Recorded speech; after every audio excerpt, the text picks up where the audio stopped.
കീർത്തനം 1 മുതൽ 6 വരെയുള്ള തിരുവചന ഭാഗങ്ങൾ. 8-ാം സങ്കീർത്തനത്തില് 1 മുതൽ 6 വരെയുള്ള വചനഭാഗങ്ങൾ. കർത്താവേ, ഞങ്ങളുടെ കർത്താവേ, ഭൂമിയിലെങ്ങും അവിടുത്തെ നാമം എത്ര മഹനീയം! അങ്ങയുടെ മഹത്വം ആകാശങ്ങൾക്ക് മീതെ പ്രകീർത്തിക്കപ്പെടുന്നു. ശത്രുക്കളെയും രക്തദാഹികളെയും നിശബ്ദരാക്കുവാൻ അവിടുന്ന് ശിശുക്കളുടെയും മുല കുടിക്കുന്ന കുഞ്ഞുങ്ങളുടെയും അധരങ്ങൾ കൊണ്ട് സുശക്തമായ കോട്ട കെട്ടി. അങ്ങയുടെ വിരലുകൾ വാർത്തെടുത്ത വാനിടത്തെയും അവിടുന്ന് സ്ഥാപിച്ച ചന്ദ്രതാരങ്ങളെയും ഞാൻ കാണുന്നു. അവിടുത്തെ ചിന്തയിൽ വരുവാൻ മാത്രം മനുഷ്യന് എന്ത് മേന്മയുണ്ട്! അവിടുത്തെ പരിഗണന ലഭിക്കുവാൻ മനുഷ്യപുത്രന് എന്ത് അർഹതയാണുള്ളത്! എന്നിട്ടും അവിടുന്ന് അവനെ ദൈവദൂതന്മാരെക്കാൾ അല്പം മാത്രം താഴ്ത്തി മഹത്വവും ബഹുമാനവും കൊണ്ട് അവനെ മകുടമണിയിച്ചു. അങ്ങ് സ്വന്തം കരവേലകൾക്കുമേൽ അവൻ ആധിപത്യം നൽകി എല്ലാറ്റിനെയും അവന്റെ പാദത്തിന് കീഴിലാക്കി. മനുഷ്യന്റെ വില എന്തെന്ന് ദൈവം മനുഷ്യനെ പഠിപ്പിക്കുന്ന സങ്കീർത്തനമാണ് 8-ാം സങ്കീർത്തനം 1 മുതൽ 6 വരെയുള്ള വാക്യങ്ങൾ. നമുക്ക് ഈ സന്ധ്യകളില് ഇന്നും നാളെയും ചെറിയ കൊച്ചു ചിന്തകളിലൂടെയും ശനിയും ഞായറും അല്പം നീണ്ട ചിന്തകളിലൂടെയും ഒരുമിച്ച് നമുക്കൊന്ന് കടന്നുപോകാം. സമയത്തിന്റെ പരിധിക്കുള്ളിൽ നമുക്ക് നിർത്തുകയും സമയത്ത് തുടങ്ങിയൊക്കെ ചെയ്യാൻ ദിവസങ്ങൾ നമുക്കറിയാം. പ്രസംഗങ്ങളൊക്കെ എത്ര നന്നായിട്ട് പറഞ്ഞാലും എത്ര സരസമായിട്ട് അവതരിപ്പിച്ചാലും നീളം കൂടുമ്പം മനുഷ്യരെ മടുക്കും. അത് സാധാരണ രീതി. ഒരു അച്ഛന് ഒന്നാന്തരമായൊരു പ്രസംഗം ഒരുങ്ങിക്കൊണ്ട് ഞായറാഴ്ച കുർബാനയ്ക്ക് പള്ളിയിൽ വന്നു. അപ്പം അച്ഛന് ഇഷ്ടപ്പെട്ട വിഷയമായി 30 മിനിറ്റ് പറഞ്ഞേക്കാമെന്ന് കരുതിയ അച്ഛൻ വന്നത്. അപ്പം വന്നപ്പം ഒരു ആത്മാവിൽ മാത്രമേ കുർബാനയിൽ പങ്കെടുക്കാനായിട്ടുള്ളൂ. അപ്പം അച്ഛന്റെ മനപ്രയാസം. അച്ഛൻ പറഞ്ഞു, ഇങ്ങനെ ഒരാൾ മാത്രം ഉള്ളതുകൊണ്ട് ഞാൻ ഇന്ന് സുവിശേഷവാൻ കഴിഞ്ഞ് പ്രസംഗം പറയുകയില്ല. ചേട്ടൻ കാറോസുസായിലോട്ട് നേരെ കയറിക്കോണം, ഞാൻ പ്രസംഗിക്കുന്നില്ല. ആള് ഇല്ലാത്തതുകൊണ്ടും ചേട്ടൻ മാത്രമേ ഉള്ളതുകൊണ്ടും. അപ്പം ചേട്ടൻ അച്ഛനെ നോക്കി ചിരിച്ചിട്ട് പറഞ്ഞു, അച്ഛാ, അത് മര്യാദയല്ല. ഒരു കോഴിയെ ഉള്ളെന്നും പറഞ്ഞ് തീറ്റ കൊടുക്കാതിരിക്കും, ഒരാടെ ഉള്ളെന്നും പറഞ്ഞ് പ്ലാല കൊടുക്കാതിരിക്കും, ഒരാത്മാവ് വെളിയിൽ ആവശ്യത്തിന് ഭക്ഷണമൊക്കെ കൊടുക്കണം. അച്ഛൻ അങ്ങനെ പോകണ ശരിയല്ല. അച്ഛന് വല്ലാത്ത ആവേശമായി ചേട്ടന്റെ നല്ല വാക്ക് കേട്ടപ്പോൾ. അച്ഛൻ സുവിശേഷ വായന കഴിഞ്ഞ് സർവ്വശക്തിയും സമന്വയിപ്പിച്ചുകൊണ്ട് ഒത്തിരി ബുദ്ധിമുട്ടി പ്രസംഗം മുഴുവൻ അങ്ങ് പറഞ്ഞു. അരമണിക്കൂർ പ്രസംഗവും കുർബാനയും എല്ലാം കൂടെ 1.5 മണിക്കൂർ എടുത്തു. അപ്പം ചേട്ടൻ മാത്രമേ ഉള്ളൂ. കുർബാന ചേട്ടൻ തിരിച്ചുപോയി. അച്ഛൻ ഇങ്ങനെ നോക്കി വന്നു. തിരുവസ്ത്രം ഊരിയിട്ടിട്ട് അച്ഛൻ ചെന്ന് പറഞ്ഞു, ചേട്ടാ, എന്നാലും ഈ പ്രചോദനം ഒരിക്കലും ഞാൻ മറക്കുകയില്ല. ഒരാടെയുള്ളിലും പ്ലാല കൊടുക്കണം, ഒരു കോഴിയെല്ലാം തീറ്റ കൊടുക്കണം. ഇതെനിക്കിതെന്നും ഓർക്കാനുള്ളൊരു പാഠമാണ്. അപ്പൊ ഇത് ഞാൻ ഒരിക്കലും മറക്കുകയില്ല. അപ്പൊ ചേട്ടൻ പറഞ്ഞു, അച്ഛാ, ഞാൻ പറഞ്ഞതൊക്കെ സത്യമാണ്, എന്നാലും ഒരു കോഴിക്ക് 1 ബക്കറ്റ് തീറ്റ കൊടുക്കരുത്, അത്യാവശ്യം മാത്രമേ കൊടുക്കാവുള്ളൂ. അപ്പൊ നമുക്ക് പരിധിക്കുള്ളിൽ നിന്നോണ്ട്, നമ്മുടെ സമയപരിധിക്കുള്ളിൽ നിന്നോണ്ട് നമുക്ക് വചനങ്ങൾ പങ്കുവെക്കുകയും കർത്താവിന്റെ വചനത്തെ നമ്മുടെ ഹൃദയത്തിൽ നമുക്ക് സൂക്ഷിക്കുകയും ചെയ്യാം. ഇപ്പം ലോകത്തെല്ലാവരും ഇന്ന് മനുഷ്യര് ചോദ്യങ്ങൾ ചോദിക്കുന്ന കാലമാണ്. എല്ലാവർക്കും ചോദ്യങ്ങളുണ്ട്. ഓരോതരം ചോദ്യങ്ങളും അതിന് ചേർന്ന് ഉത്തരവും. മനുഷ്യന്റെ ഓരോ ചോദ്യങ്ങൾ എന്താണെന്ന് നമുക്ക് ഊഹിക്കാൻ പോലും പറ്റിയല്ല. ഇപ്പം കൊച്ചുപിള്ളേർക്ക് പോലും ചോദ്യമുള്ള കാലമാണ്. 6 വയസ്സ് പ്രായമുള്ള പെൺകുട്ടി ഭരണജ്ഞാനം ധ്യാനമന്ദിരത്തിൽ എന്റെ മുറി കയറി വന്നെന്റെ അടുത്ത കസേര ഇരുന്നിട്ട് ചോദിച്ചു, അച്ഛാ, അച്ഛനോട് ചോദ്യം ചോദിച്ചാൽ ഉത്തരം തരാമോ? ഞാൻ പറഞ്ഞു, നീ ചോദിക്കാൻ ശ്രമിച്ചു നോക്കാം. അവൾ ചോദിച്ചു, അച്ഛാ, ഈ ആകാശമോക്ഷത്തിന്റെ വാതിൽ കഴിഞ്ഞാൽ പിന്നെ എന്നാ? ഞാൻ പറഞ്ഞു, അപ്പസ്തോലന്മാരും രക്തസാക്ഷികൾ പോ അച്ഛാന്ന്. ഞാൻ പറഞ്ഞു, മാതാവ് യോസേപ്പിതാവും ചുമ്മാ ഉരുളാതെ അച്ഛാ. ഞാൻ പറഞ്ഞു, വിശുദ്ധന്മാരും പുണ്യാത്മാക്കൾ അൽഫോൻസാമ ചാവറേച്ചനൊക്കെ അവിടെയുണ്ട്. അച്ഛൻ അറിയത്തില്ല ഉരുള് കളിക്കാതെ. എന്നോട് ചോദിക്കും, ഞാൻ പറയാമെന്ന് പറഞ്ഞു. ഞാൻ ചോദിച്ചു, ഇതെല്ലാം പിന്നെ എന്നാന്ന് വെച്ചാൽ കൊച്ചു പറഞ്ഞു, അച്ഛാ, ആകാശമോക്ഷത്തിന്റെ വാതിൽ കഴിഞ്ഞാൽ പിന്നെ ഉഷകാല നക്ഷത്രം. ഇതാണ് കൊച്ചിന്റെ മറുപടി. അപ്പം എന്നതാ ചോദ്യമൊന്നും എന്നാ ഉത്തരവൊന്നും നമുക്ക് പറയാൻ പറ്റാത്ത ലോകത്താ നമ്മൾ ജീവിക്കുക. അപ്പം അങ്ങനെയുള്ള ലോകത്ത് ഒരുപാട് ചോദ്യങ്ങൾ ചോദിക്കുമ്പോൾ ഒരു ഒറ്റപ്പെട്ട ചോദ്യവുമായിട്ട് ഇന്ന് തിരുവചനം കടന്നു വരുന്നു. മനുഷ്യൻ ആരാ? ഒരുപാട് ചോദ്യങ്ങൾ ലോകത്തിൽ മനുഷ്യൻ ചോദിക്കുമ്പോൾ ചോദ്യങ്ങൾക്ക് മനുഷ്യരാശി ഉത്തരങ്ങൾ മെനഞ്ഞെടുക്കുമ്പോൾ ദൈവത്തിന്റെ ഒറ്റപ്പെട്ട ചോദ്യം തിരുവചനത്തിൽ കോറിയിട്ടിരിക്കുന്നു, മനുഷ്യ നീ ആരാ? നമ്മുടെ വില പലപ്പോഴും നമുക്കറിയത്തില്ല. മനുഷ്യന്റെ വില അറിയാത്തതുകൊണ്ടാണ് നമ്മൾ ഒത്തിരി ദുഃഖിച്ച് നടക്കുക. ചില മനുഷ്യരുടെ മുഖത്തോട് നോക്കിയാൽ നമുക്ക് തോന്നും കക്ഷി ശവാടകർ കഴിച്ച് വരുന്ന പോലെ, എപ്പോഴും മുഖമൊക്കെ വാടി ഇടിമിച്ച്, വലിയ അസ്വസ്ഥത. വില അറിയാത്തതുകൊണ്ടാണ്. ദുഃഖഭാവം, ശോകഭാവം, ഇതൊക്കെ നമുക്ക് വരുന്നതിന്റെ കാരണവും നമ്മുടെ ഈട്, നമ്മുടെ വില എന്തെന്ന് നമ്മൾ അറിയാത്തത് കൊണ്ടാണ്. ഇപ്പൊ മനുഷ്യന്റെ വില എന്തെന്നാ തിരുവചനം എന്ന് നമ്മളെ ഓർമ്മിപ്പിക്കുക. മനുഷ്യന്റെ വില എത്രയെന്ന്, മനുഷ്യൻ എത്രയോ വിലപ്പെട്ടവനാണെന്ന് പഠിപ്പിക്കുക. ഗ്രീക്ക് ചിന്തകനായ ഡയോജനസ് ഒരു ദിവസം നട്ടുവച്ച സമയത്ത് ഒരു റാന്തല വിളക്കും തെരുവിൽ പിടിച്ച് ഏദനസിന്റെ തെരുവീതിയിലൂടെ നടന്നു. അപ്പോൾ ഉച്ചവെയിലത്ത് റാന്തല വിളക്കും കൈപിടിച്ചു പോകുന്ന ഡയോജനസിനോട് യാത്രക്കാർ ചോദിച്ചു, നിങ്ങൾക്കെന്താ തലയ്ക്ക് ഭ്രാന്താണ്? ഉച്ചയ്ക്ക് ഈ റാന്തലും തൂക്കി പിടിച്ച് നിങ്ങൾ എവിടെ പോവുക? നിങ്ങൾ എന്താ അന്വേഷിക്കുക? അപ്പോൾ ഡയോജനസ് പറഞ്ഞ മറുപടിയുണ്ട്, ഞാൻ മനുഷ്യനെ അന്വേഷിക്കുകയാണ്. എവിടെയാണ് മനുഷ്യനെന്ന് ഞാൻ അന്വേഷിക്കുകയാണ്. നൂറ്റാണ്ടുകൾക്ക് ശേഷം ഒരു ദുഃഖവിളിയുടെ ദിവസത്തില് പെസഹായുടെ രാത്രിയില് യൂദയായുടെ ഗവർണറായ പന്തിയോസ് പീലാത്തോസിന്റെ കോടതിയിൽ മുടിവേറ്റ മനുഷ്യൻ നിർത്തപ്പെട്ടു. അവനെ ചൂണ്ടി പീലാത്തോസ് പറഞ്ഞു, ഇതാ മനുഷ്യൻ. നൂറ്റാണ്ടുകൾക്ക് മുമ്പ് ഡയോജനസ് ചോദിച്ചു, ഞാൻ മനുഷ്യനെ അന്വേഷിക്കുന്നു. നൂറ്റാണ്ടുകൾക്ക് ശേഷം ആ ഉത്തരം വന്നു, ഇതാ മനുഷ്യൻ. ഇപ്പൊ ചരിത്രത്തിൽ ഒരു സമ്പൂർണ്ണ മനുഷ്യനെ നമുക്കൊരു മാതൃകയായിട്ട് നമ്മുടെ മുമ്പിലുള്ളൂ. അപ്പൊ അങ്ങനെ ഒരു മനുഷ്യനെ അവതരിപ്പിച്ചുകൊണ്ട് ആരാണ് മനുഷ്യൻ എന്ന് തിരുവചനങ്ങൾ നമ്മുടെ മുമ്പിൽ അവതരിപ്പിക്കുകയാണ്. ലോകത്തിൽ പലരും പല രീതിയിൽ മനുഷ്യനെ അവതരിപ്പിച്ചിട്ടുണ്ട്. ഡിഗ്രി വിദ്യാർത്ഥികളുടെ ക്ലാസ്സിൽ അധ്യാപകൻ ക്ലാസ്സിലെ പെൺകുട്ടികളോട് ചോദിച്ചു, മോളെ നീ ആരാ? ഇപ്പൊ ഒരു പെൺകുട്ടി പറഞ്ഞു, ഞാൻ BSc ഫൈനൽ ഇയർ വിദ്യാർത്ഥിനിയാണ്. സാറ് പറഞ്ഞു, നീ പഠിക്കുന്ന വിഷയമല്ല ചോദിച്ചത്, നീ ആരാ? അവള് പറഞ്ഞു, ഞാൻ ഇന്നയാളുടെ മോള. നിന്റെ അപ്പന്റെ പേരല്ല ചോദിച്ചത്, നീ ആരാ? അവള് വീട്ടുപേര് പറഞ്ഞു, എന്നെ വീട്ടിലെയാ. നിന്റെ വീട്ടുപേരല്ല ചോദിച്ചത്, നീ ആരാ? അതിനുത്തരം കൊടുക്കാൻ മാത്രം ആ പെൺകുട്ടി പരാജയപ്പെട്ടു. മനുഷ്യൻ ഒരുപാട് ചോദ്യങ്ങൾക്ക് ഉത്തരം കൊടുത്ത് നടക്കുമ്പോൾ ഏറ്റവും ബുദ്ധിമുട്ടുന്നത് ഞാനാരാ എന്നുള്ള ചോദ്യത്തിനാണ്. കാലാകാലങ്ങളിൽ പലരും മനുഷ്യനാരെ എന്ന ചോദ്യത്തിന് പല പല ഉത്തരങ്ങൾ മെനഞ്ഞെടുത്തിട്ടുണ്ട്. പരിണാമ സിദ്ധാന്തത്തിന് ഉപജ്ഞാതാവായ ചാൾസ് ഡാർവിൻ മനുഷ്യനാരെ എന്ന ചോദ്യത്തിന് ആദ്യത്തെ ഉത്തരം കൊടുത്തത് ചാൾസ് ഡാർവിനാണ്.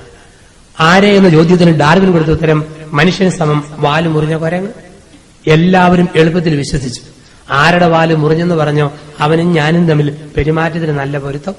ഇപ്പൊ ഡാർവിനോട് ചോദിച്ചു, മനുഷ്യൻ വാല് മുറിഞ്ഞ കുരങ്ങാണെങ്കിൽ വാല് മുറിഞ്ഞ കുരങ്ങായ മനുഷ്യൻ ശാസ്ത്ര സാങ്കേതിക വിദ്യാരംഗങ്ങളിൽ ഒരു കുതിച്ചുചാട്ടം നടത്തുമ്പോൾ വാല് മുറിയാത്ത കുരങ്ങ് എന്താ ഇന്നും മരത്തിലൂടെ ചാടി നടക്കുന്നു? മനുഷ്യനെയും കുരങ്ങിനെയും വേർതിരിക്കുന്ന അതിർത്തി രേഖ എന്ത്? ഉത്തരം കൊടുക്കാൻ ഡാർവിൻ പരാജയപ്പെട്ടു.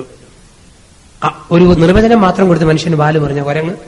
മനഃശാസ്ത്രം പറയുന്നത് തന്നെ മനുഷ്യന്റെ ജീവിതത്തിൽ ഒരു കുഞ്ഞ് ജനിക്കുന്ന കാലം മുതൽ മരണം വരെ 5 ജീവികളുടെ സ്വഭാവം കാണിക്കുമെന്നാണ്.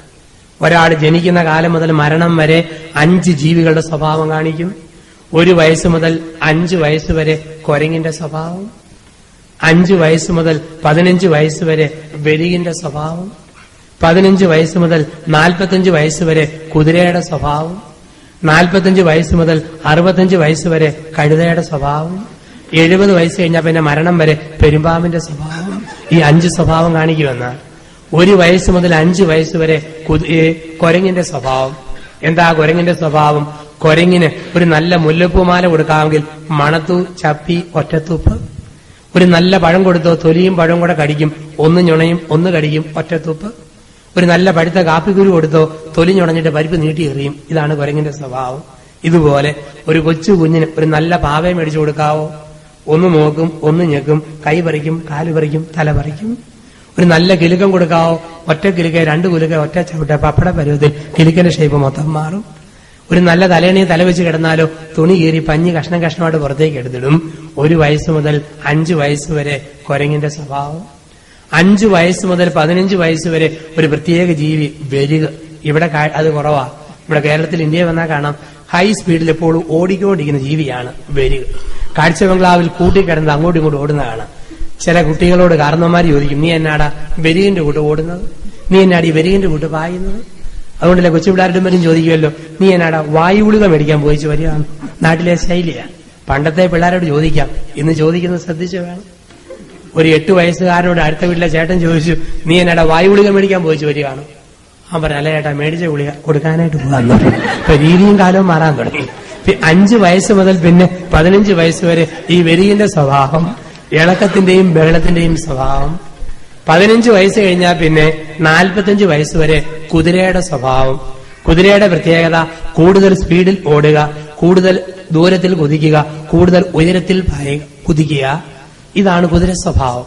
അപ്പൊ മനുഷ്യൻ എന്തെങ്കിലും നേടിപ്പിടിക്കുന്ന ഈ കാലഘട്ടത്തിലാണ്. ജോലിക്കായിട്ട് ദൂരത്തേക്ക് പോകുന്നതും ജോലി കണ്ടുപിടിക്കുന്നതും സ്ഥാനമാനങ്ങൾ ആർജിക്കുന്നതും സ്വത്ത് സ്വായത്തമാകുന്നതും വീട് മെനഞ്ഞെടുക്കുന്നതും ഒക്കെ ഈ 15നും 40നും ഇടയിലുള്ള ഒരു പ്രത്യേക കാലഘട്ടത്തിൽ. 45 വയസ്സ് കഴിഞ്ഞാൽ പിന്നെ പവർ ചോർന്നിട്ട് കഴുതയുടെ സ്വഭാവം. ഒരു പ്രത്യേകിച്ച് 19 വയസ്സ് കഴിയുമ്പം നമുക്കൊരു ക്ഷീണമായി തുടങ്ങും. ആദ്യ ഉണർവെല്ലാം പോയി, ആദ്യകാല ഉന്മേഷമൊക്കെ പോയി. 10ഉം 12ഉം വയസ്സുള്ളപ്പോൾ 100 സ്റ്റെപ്പ് റോക്കറ്റ് വേഗത്തിൽ ഒറ്റ ഓടി കയറ്റും. 50 വയസ്സ് കഴിയുമ്പോൾ പകുതി കയറിയിട്ട് നോക്കും, എത്ര എണ്ണം കയറി, എന്നാ കയറാനുണ്ട്, ഒരണപ്പ് കഥപ്പ്. അലക്കുകാരൻ തുണി അലക്കി കഴുതയുടെ പുറത്ത് വെച്ചു കൊടുത്തു ഒരു വലിയ ഭാണ്ഡക്കെട്ടായിട്ട്. ഈ അലക്കുകാരൻ കഴുതപ്പുറത്ത് ഭാണ്ഡക്കെട്ടും കൊണ്ട് പോകുമ്പം കുറച്ച് കഴിഞ്ഞപ്പം കഴുത അണച്ചു കഥച്ചു ഒരു ക്ഷീണം. ഇതുപോലെ ഒരു ക്ഷീണത്തിന്റെയും കഥപ്പിന്റെയും കാലം വരും 50 വയസ്സ് കഴിയുമ്പോൾ. നമ്മൾ എന്തെല്ലാം മേക്കപ്പ് ചെയ്താലും എത്രമാത്രം സൗന്ദര്യത്തോട് ഒരുങ്ങി നടന്നാലും ദേഹം വഴങ്ങാത്ത ഒരു കാലം വരും. അതുകൊണ്ടാണ് മനഃശാസ്ത്രം പറയുക, നിങ്ങളുടെ 30കളിൽ നിങ്ങൾക്ക് കാമത്തെ അതിജീവിക്കാം, നിങ്ങളുടെ 40കളിൽ നിങ്ങൾക്ക് ശോഭത്തെ അതിജീവിക്കാം. പക്ഷേ എത്ര വയസ്സ് കഴിഞ്ഞാലും 50 വയസ്സ് കഴിഞ്ഞാൽ പിന്നെ നമുക്കൊന്നിനെയും അതിജീവിക്കാൻ പറ്റുകയില്ല. അതുകൊണ്ട് വിശുദ്ധരാകുന്നെങ്കിൽ 50ന് മുമ്പായിക്കോണം. 50 കഴിഞ്ഞ വാർദ്ധക്യത്തിലാകാവുന്ന ആരും കരുതിയേക്കരുത്. നമ്മുടെ ഞരമ്പിനെ നിയന്ത്രിക്കാൻ പറ്റുന്ന ഒരു കാലഘട്ടമുണ്ട്. ഞരമ്പിനെ അവിടെയല്ല ഭർത്താവ് ഭാര്യയോട് പറയല്ലേ, ഓ പണ്ട് നീ അങ്ങനെ അല്ലായിരുന്നു, ഇപ്പൊ എല്ലാം പറ്റി. പണ്ടത്തെ ആളല്ല, ഞരമ്പ് മാറിപ്പോയി. 40-50 ആകുമ്പോഴത്തേക്ക് ഞരമ്പിന് മാറ്റം വരും. കെട്ടിയോട് പറയും, താൻ പണ്ട് ഇങ്ങനെ അല്ലല്ലോ, ഇപ്പൊ എന്നാ ക്ഷിപ്രകോപ. പറ്റിയല്ല. 30കളിൽ ശോഭത്തെ നിയന്ത്രിക്കാം, കാമത്തെ നിയന്ത്രിക്കാം. 40കളിൽ ശോഭത്തെ നിയന്ത്രിക്കാം. പക്ഷേ 50കൾ കഴിയുമ്പോഴത്തേക്ക് നിയന്ത്രിക്കാൻ മേലാത്തൊരു കാലം നമുക്കൊക്കെ വരും. പിന്നെ ഒരു 65-70 വയസ്സ് കഴിഞ്ഞാൽ പിന്നെ മരണം വരെ പെരുമ്പാമ്പിന്റെ കാലഘട്ടം എന്നാ പറയുക. പെരുമ്പാമ്പിന്റെ സ്വഭാവം, പെരുമ്പാമ്പ് ചുരുണ്ട് മടങ്ങിക്കിടക്കും, നീണ്ട് നിവർന്നു കിടക്കും. ഇടയ്ക്ക് കോഴിക്കുഞ്ഞിനെ വിഴുങ്ങും കിടക്കും, എലിയെ വിഴുങ്ങും കിടക്കും, തവളയെ വിഴുങ്ങും കിടക്കും. ഇതുപോലെ ചൂടുവെള്ളത്തിൽ കുളിക്കാൻ എഴുന്നേക്കും കിടക്കും, കുഴമ്പ് പുരട്ടാൻ എഴുന്നേക്കും കിടക്കും, പുഴുക്ക് തിന്നാൻ എഴുന്നേക്കും കിടക്കും. ഇങ്ങനൊരു കാലഘട്ടമുണ്ട്. അതുകൊണ്ടാണ് നമ്മുടെയൊക്കെ ജീവിതത്തിൽ ഇങ്ങനൊരു കാലഘട്ടം ഉണ്ടെന്ന് ഓർക്കണം. ഇന്ന് നമുക്കറിയാം, പലപ്പോഴും നമ്മുടെയൊക്കെ നാട്ടിൽ കാർന്നോന്മാരെന്ന് പറഞ്ഞു കഴിഞ്ഞാൽ ഇന്ന് റോഡ് ടാർ ചെയ്യുന്ന മിഷ്യൻ പോലെയാണ്. നമ്മുടെയൊക്കെ നാട്ടിൽ റോഡ് ടാർ ചെയ്യുന്ന മിഷ്യനുണ്ട്. ഇപ്പം പുതിയ വേൾഡ് ബാങ്കിന്റെയൊക്കെ വരവോടുകൂടി വലിയ മിഷ്യൻസ് ഒക്കെ വന്ന് റോഡുകളൊക്കെ പരമാവധി ഭംഗിയാക്കുന്ന ഒരു രീതിയുണ്ട്. ഇപ്പൊ ഈ റോഡ് ടാർ ചെയ്യുന്ന മിഷ്യന്റെ ഏറ്റവും വലിയ പ്രത്യേകത, റോഡ് മൊത്തം മാന്തി പൊളിച്ചതിന് ശേഷം മെറ്റലിട്ട് സിമെന്റ് ഇട്ട് 1 ഇഞ്ച് 2 ഇഞ്ച് ഒക്കെ ഇട്ട് ഇതിങ്ങനെ ഞരങ്ങി മൂടി കയറി സുന്ദരമായ റോഡുണ്ടാക്കും. ഈ റോഡ് ഉണ്ടായി, സുന്ദരമായ റോഡ് ഉണ്ടായി കഴിഞ്ഞാൽ പിന്നെ ഏറ്റവും അനാവശ്യമായ സാധനം ഏതെന്ന് ചോദിച്ചാൽ ഈ മിഷ്യനാണ്. ആർക്കും ഇഷ്ടമില്ല. ഓ കുന്തത്തിന്റെ ഒരു സ്വരം, ഇരിക്കുന്ന ഇരിപ്പ് കണ്ടില്ലേ, ഒരു സ്പീഡും ഇല്ല, ഇങ്ങനെ ഇരിക്കുക. വഴി സൈഡിൽ ഏറ്റവും വലിയ ശാപം പിന്നെ റോഡുണ്ടാക്കിയ മിഷ്യനാണ്. റോഡ് ഉണ്ടാക്കാൻ മിഷ്യൻ വളരെ നല്ലതാണ്. അന്ന് ഈ കുറുകുറുപ്പ് പ്രശ്നമില്ല, സ്വരം ഒരു പ്രശ്നമില്ല. നല്ല സുന്ദരമായ റോഡായി കഴിഞ്ഞാൽ പിന്നെ ഈ മിഷ്യനെ പിന്നെ ആർക്കും കാണണ്ട. ശല്യം, എപ്പോഴും കാർക്കിച്ച് തുപ്പി ചുമച്ച് പറിച്ചിരിക്കുന്നു. സ്വരം ഉണ്ടാക്കുന്നൊരു മിഷ്യൻ ഇങ്ങനെ കൊണ്ടിരിക്കുന്നു. ചെറുപ്പക്കാരൊക്കെ നല്ല ചെത്തുശൈലി സ്പീഡിൽ ഓടുമ്പോൾ സ്പീഡില്ലാത്ത വണ്ടി ഞൊണ്ടി ഞരങ്ങി പുറകെ നിൽക്കുന്നു. നമ്മൾ പ്രായം ചെന്നതിനെ കുറിച്ച് അങ്ങനെയൊക്കെ പറയും. പക്ഷെ ഇങ്ങനൊരു കാലം നമുക്കും കാത്തിരിപ്പുണ്ട്. ഒരു പെരുമ്പാമ്പിന്റെ കാലഘട്ടം. പച്ചല വീഴുമ്പം പച്ചല ചിരിക്കരുതെന്ന് പറയുന്നത് കൊണ്ടാണ്. ഈ 5 കാലഘട്ടങ്ങളിലൂടെ നമ്മളൊക്കെ കടന്നുപോയേ പറ്റുള്ളൂ മനുഷ്യ ജീവിതത്തില്. ഇപ്പൊ മനഃശാസ്ത്രം പറയുന്നു, മനുഷ്യനിൽ ഒരു ജന്തു സ്വഭാവമുണ്ട്. അതിനെ അപഗ്രഥിക്കുന്ന മനുഷ്യന്റെ ജീവിതത്തിൽ 5 കാലഘട്ടങ്ങൾ. അതൊരു ചിന്ത. സിഗ്മണ്ട് ഫ്രോയിഡ് എന്ന മനഃശാസ്ത്രജ്ഞൻ പറഞ്ഞു, മനുഷ്യൻ എന്ന് പറഞ്ഞാൽ man is a bundle of sex. മനുഷ്യൻ ലൈംഗികതയുടെ പാണ്ടക്കെട്ടാണ്. മനുഷ്യനെ അപഗ്രഥിച്ച മനുഷ്യനാണ് സിഗ്മണ്ട് ഫ്രോയിഡ്. മനുഷ്യന് ഒരു വശം മാത്രം കൊണ്ട്. കാരണം ഈ പ്രാന്തന്മാരിലും പ്രാന്തികളിലും ഉള്ള ഏറ്റവും വലിയ പ്രത്യേകതയാണ് സെക്സിന്റെ ചൊവ, സെക്സിന്റെ വർത്തമാനം. എപ്പോഴും ലൈംഗികതയുടെ ചൊവയുള്ള വർത്തമാനം പ്രാന്തന്മാരും പ്രാന്തികളും പറഞ്ഞുകൊണ്ടിരിക്കും. സിഗ്മണ്ട് ഫ്രോയിഡ് നോർമൽ മനുഷ്യരെ അധികം കണ്ടിട്ടില്ല. അദ്ദേഹം ചികിത്സിച്ചത് മുഴുവൻ പ്രാന്തന്മാരെയും പ്രാന്തികളെയായിരുന്നു. അതുകൊണ്ട് അദ്ദേഹം എത്തിയ conclusion, man is a bundle of sex. മനുഷ്യൻ ലൈംഗികതയുടെ പാണ്ടക്കെട്ടാണ്. ഞാൻ തിരുവനന്തപുരത്ത് ലോ അക്കാഡമിയിൽ പഠിച്ചുകൊണ്ടിരിക്കുന്ന സമയത്ത് അവിടെ ഊളമ്പാറ മാനസിക രോഗാശുപത്രി അടുത്തുണ്ട്. എല്ലാ മാസത്തിലെ അവസാന ഞായറാഴ്ച അവിടെ പ്രാർത്ഥനയ്ക്ക് വേണ്ടി ചെല്ലും. പ്രാന്ത് കുറഞ്ഞവർ പ്രാർത്ഥിക്കാൻ വേണ്ടി അച്ഛന്റെ കൂടെ വന്ന് നിൽക്കും. ഞങ്ങൾ ഇങ്ങനെ പ്രാർത്ഥിക്കുമ്പോൾ പ്രാന്ത് കുറയാത്ത കുറെ പേര് അപ്പുറത്ത് നിൽപ്പുണ്ട്. ഞങ്ങൾ ഇവിടെ നിന്ന് ശുദ്ധവാനം പറയുമ്പോൾ തമ്പുരാന്റെ അമ്മയെന്ന് പറയുമ്പോൾ അപ്പുറത്ത് തമ്പുരാന്റെ അമ്മ നിന്റെ അമ്മയുടെ അമ്മയെന്നും പറഞ്ഞ് കുറേയേറെ പേര് അപ്പുറത്ത് നിൽപ്പുണ്ട്. ശുദ്ധപട്ട് പിടിച്ചവര്. എന്തു പറഞ്ഞാലും സെക്സിന്റെ ചൊവ്വയുള്ള വർത്തമാനം മാത്രമേ ഇവരുടെ വായിന്ന് വരുള്ളൂ. നമ്മുടെ സ്വന്തപ്പെട്ടവരാരുമില്ലെങ്കിൽ കാണാൻ ഏറ്റവും രസമുള്ള സ്ഥലം പ്രാന്താശുപത്രിയാണ്. നമ്മുടെ സ്വന്തം ആരും ഉണ്ടാകരുതെന്ന് മാത്രമേ ഉള്ളൂ. എന്തെല്ലാം കാഴ്ചകൾ. ഒരു ദിവസം 2 പ്രാന്തന്മാര് മുഴുത്ത ഒരുത്തൻ ഒരു വലിയ ആണി കയ്യിലെടുത്ത് പിടിച്ചിരിക്കുന്നു.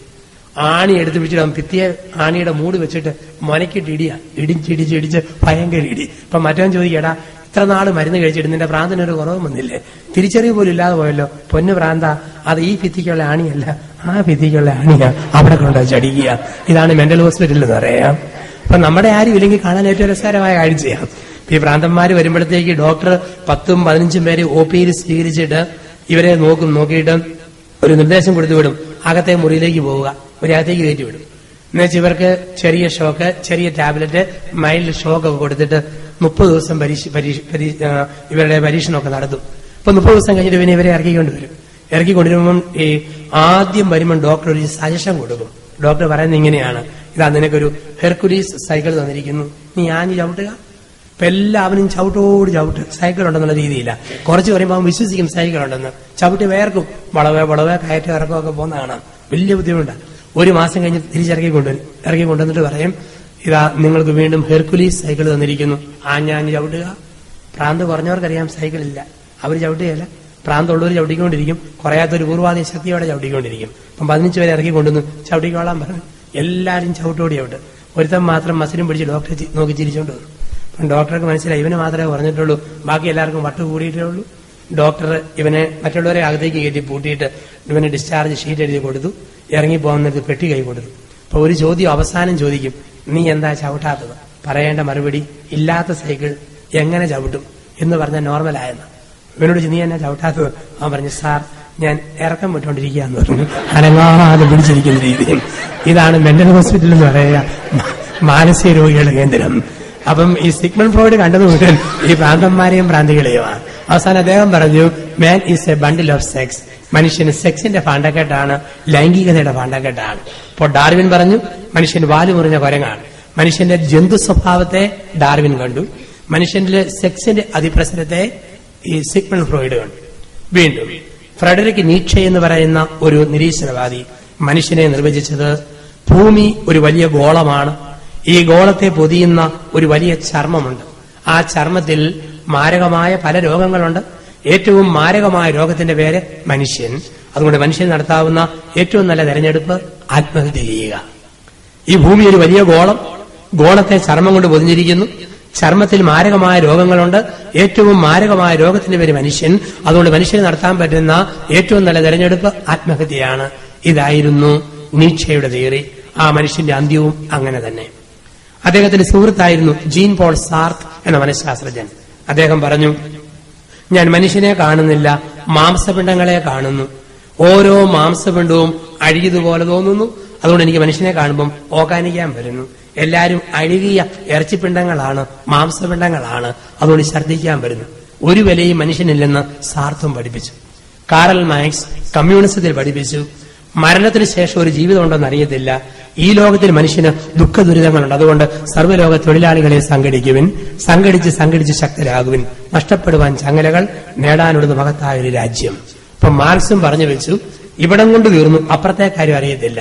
ഇപ്പൊ ലോകത്തിന്റെ ഫിലോസഫികൾ മുഴുവൻ മനുഷ്യന്റെ മനസ്സിൽ പതിവിച്ച ചിന്ത, മനുഷ്യൻ ശരീരം മാത്രമാ, സിമിത്തേരി കൊണ്ട് തീരും, 6 അടി നീളമുള്ള ശവക്കോട്ട കൊണ്ട് ജീവിതം തീരും, ശവക്കലറ കൊണ്ട് ജീവിതം തീരും എന്ന് ലോകത്തിന്റെ തത്വശാസ്ത്രങ്ങൾ പഠിപ്പിച്ചപ്പോൾ ദൈവത്തിന്റെ വേദപുസ്തകം മനോഹരമായ ചിന്ത നമുക്ക് തന്നു. ഒരു സുന്ദരമായ കാർ ഇറങ്ങുമ്പോൾ ആ കാറിന്റെ വില നിശ്ചയിക്കുന്നത് നാട്ടിലൊരു സാധാരണ തൊഴിലാളിയല്ല. കാറിന്റെ വില നിശ്ചയിക്കുന്നത് കാറുണ്ടാക്കിയ കമ്പനിക്കാരാണ്. മനുഷ്യന്റെ വില നിശ്ചയിക്കുന്നത് ഡാർവിനോ മാർക്സോ സാർത്തോ നീറ്റ്ഷെയോ അല്ല. മനുഷ്യന്റെ വില നിശ്ചയിക്കുന്നത് മനുഷ്യനെ നിർമ്മിച്ച ദൈവമാണ്. ആ ദൈവം മനുഷ്യന് ഒരു വിലയിട്ടിട്ടുണ്ട്. ഉൽപ്പത്തി 1:27-28 വാക്യങ്ങൾ. ഉൽപ്പത്തി പുസ്തകത്തിന് 1-ാം അധ്യായത്തിൽ 27-28 വാക്യങ്ങളിൽ ദൈവം മനുഷ്യന് കൊടുത്ത വിലയാ. ദൈവം മനുഷ്യനെ ദൈവത്തിന്റെ ഛായയിൽ സൃഷ്ടിച്ചു, അവന്റെ രൂപത്തിലും അവന്റെ സാദൃശ്യത്തിലും സൃഷ്ടിച്ചു. ദൈവം മനുഷ്യനെ ദൈവത്തിന്റെ ഛായയിലും അവന്റെ സാദൃശ്യത്തിലും അവന്റെ രൂപത്തിലും അവനെ പുരുഷനും സ്ത്രീയുമായി സൃഷ്ടിച്ചു. വീണ്ടും യെശയ്യായുടെ പ്രവചനം 43-ാം അധ്യായത്തിൽ 1 മുതൽ 5 വരെ വാക്യങ്ങൾ, പ്രത്യേകിച്ച് 4-ാം തിരുവചനം. ദൈവം മനുഷ്യനിട്ട വിലയാണ്.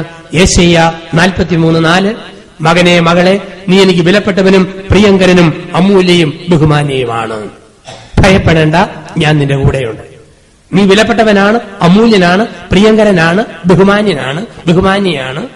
ഇതാണ് ദൈവമിട്ട വില. വീണ്ടും നമ്മൾ വായിച്ചു കേട്ടു 8-ാം സങ്കീർത്തനം. ആരാ മനുഷ്യൻ? മാലാഖമാരേക്കാൾ അല്പം മാത്രം താഴെയായവൻ. ദൈവം മനുഷ്യനെ സൃഷ്ടിച്ചപ്പം മാലാഖമാര് ചോദിച്ചു, നീ എന്തോ സൃഷ്ടിക്കുന്നത്? ജീവികളെ മുഴുവൻ സൃഷ്ടിച്ചു, ദൈവദൂതന്മാരെ സൃഷ്ടിച്ചു, ഇനി പ്രത്യേകിച്ചൊരു എക്സ്ട്രാ സൃഷ്ടി നീ എന്താ നടത്തുക? അപ്പൊ ദൈവം പറഞ്ഞു, നിങ്ങളെക്കാൾ അല്പം താഴെ നിങ്ങൾക്കില്ലാത്തതും ജന്തുക്കൾക്കില്ലാത്തതുമായ ഒരു പ്രത്യേക സമ്മാനം കൊടുത്തുകൊണ്ട് ഞാൻ മനുഷ്യനെ സൃഷ്ടിക്കാൻ പോവാ. അപ്പൊ മാലാഖമാര് ചോദിച്ചു, ഞങ്ങൾക്കില്ലാത്തതും ജീവജാലങ്ങൾക്കില്ലാത്തതുമായ എന്ത് പ്രത്യേകതയാ നീ സൃഷ്ടിക്കുന്ന മനുഷ്യന് കൊടുക്കാൻ പോകുന്നതോ? അപ്പൊ ദൈവം പറഞ്ഞു, ഞാൻ കൊടുക്കാൻ പോകുന്ന സമ്മാനം സ്വാതന്ത്ര്യം. മാലാഖമാർക്ക് സ്വാതന്ത്ര്യമില്ല. അവർക്ക് രാവും വെളുപ്പും പരിശുദ്ധൻ പരിശുദ്ധൻ എന്ന് പറഞ്ഞ യന്ത്രം പോലെ പാടാനേ പറ്റുള്ളൂ. അവർക്ക് സ്വാതന്ത്ര്യമില്ല. ജീവജാലങ്ങൾക്ക് സ്വാതന്ത്ര്യമില്ല. അവർക്കുള്ളത് നാച്ചുറൽ ഇൻസ്റ്റിങ്ക്റ്റ് ആണ്, പ്രകൃതി വാസനയാണ്. മനുഷ്യന് മാത്രമേ സ്വാതന്ത്ര്യമുള്ളൂ. ദൈവം കൊടുത്ത വലിയ സമ്മാനമാണ്. അപ്പൊ മാലാഖമാര് പറഞ്ഞു, സ്വാതന്ത്ര്യം കൊടുത്തേക്കരുത്. നീ അങ്ങനെ സ്വാതന്ത്ര്യം കൊടുത്താൽ ഒരു കാലത്ത് ഒരു വീരപ്പൻ ഉണ്ടാകും, ഒരു ബില്ലാദൻ ഉണ്ടാകും. അവിടെ നീ ഇത് കൊടുത്തേക്കരുത്. ഇപ്പം തമ്പുരാൻ പറഞ്ഞു, കുഴപ്പമില്ല, അങ്ങനെ ഉണ്ടായാൽ ലോകത്ത് ഒരു അൽഫോൻസാമയും ഉണ്ടാകും, ഒരു രാമപുരം കുഞ്ഞച്ചനും ഉണ്ടാകും, ഒരു മദർ തെരേസയും ഉണ്ടാകും. അതിന് സ്വാതന്ത്ര്യം കൊടുത്തേ പറ്റൂ. ദുരുപയോഗിച്ചാൽ പിശാചാകാം, ഉപയോഗിച്ചാൽ മാലാഖയായിട്ട് മാറാം. ദൈവം പർദീസായിലെ മനുഷ്യനും പഴം പറിക്കുമല്ലോ എന്ന് പറഞ്ഞ ദൈവം മരവും പറിച്ചുകൊണ്ട് പോവുകയല്ല. മരം നിർത്തും. സ്വാതന്ത്ര്യം കൊടുത്താൽ പിന്നെ ദൈവം എടുക്കുകയല്ല. കാരണം ദൈവം ഒരിക്കൽ കൊടുത്താൽ പിന്നെ എടുക്കുക. ചെല്ലി ചോദിക്കും, എന്തിനാ ദുഷ്ടനെ പന പോലെ വളർത്തുന്നതെന്ന് ചോദിക്കും. ചില മനുഷ്യർക്ക് സംശയമുണ്ട്, എന്തിനാ പന പോലെ വളർത്തുന്നത്? പന പോലെ വളർത്തുന്നത് 2 കാര്യത്തിന് വേണ്ടിയാണ്. ഒന്ന്, ചെത്തി കള്ളു കുടിക്കാൻ വേണ്ടി അവനെ പന പോലെ വളർത്തും. രണ്ടാമത്, പനയ്ക്കൊരു വലിയ പ്രത്യേകതയുണ്ട്. പന വീണാ പിന്നെ പൊക്കാൻ പാടാം. ബാക്കി ഏത് മരം പൊക്കാം. ഈ പന വീണു അവസാനത്തെ വീഴ്ച, പിന്നെ പൊക്കാൻ പറ്റിയല്ല. ദുഷ്ടന്മാര് പന പോലെ വളർന്ന അവസാനത്തെ വീഴ്ചയുണ്ട്. ആർക്കും പൊക്കാൻ പറ്റാത്ത വിധത്തില് ദൈവം എന്നാലും സ്വാതന്ത്ര്യം കൊടുക്കും നമുക്ക്. ഒരു വലിയ സ്വാതന്ത്ര്യം. സൃഷ്ടിയുടെ മകുടമായിട്ട് ദൈവ മനുഷ്യനെ സ്വതന്ത്രനായിട്ട് സൃഷ്ടിച്ചെന്നാ പറയുക. 986 മരാമൺ കൺവെൻഷൻ നടക്കുന്ന സമയം പമ്പയുടെ മണൽപ്പരപ്പില് അന്ന് 1 ലക്ഷം പേര് ആ കൺവെൻഷനിൽ പങ്കെടുക്കാൻ വന്നിട്ടുണ്ട്. അന്ന് ഒരു പ്രത്യേക മനുഷ്യൻ പ്രസംഗിക്കാൻ വന്നതുകൊണ്ട് ഞാനും ആദ്യമായിട്ട് കോഴഞ്ചേരിയിൽ പമ്പയുടെ മണൽപ്പരപ്പില് ആ പ്രസംഗം കേൾക്കാൻ വേണ്ടി ചെന്നു. നീൽ ആംസ്ട്രോങ്ങിനോട് കാലുകുത്തിയ കേണൽ ജെയിംസ് ഇർവിന്റെ സാക്ഷ്യം.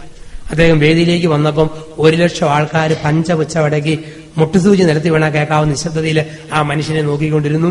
അപ്പോൾ ആ മനുഷ്യൻ പറഞ്ഞു, നിങ്ങൾ എന്നെ നോക്കുന്ന കണ്ടാൽ തോന്നും ഈ ലോകത്ത് നടന്ന ഏറ്റവും വലിയ അത്ഭുതം മനുഷ്യൻ ചന്ദ്രനിൽ കാലുകുത്തിയതാണെന്ന്.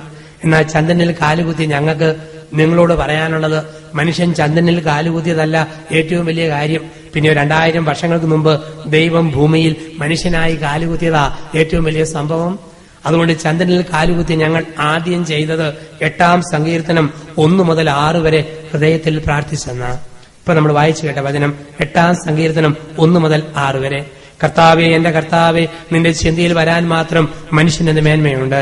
ദൈവദൂതന്മാരെക്കാൾ അല്പം മാത്രം താഴെയായി നീ മനുഷ്യനെ സൃഷ്ടിച്ചു. സൂര്യചന്ദ്രന്മാരെ അവന്റെ പാദത്തിന് കീഴിലാക്കി.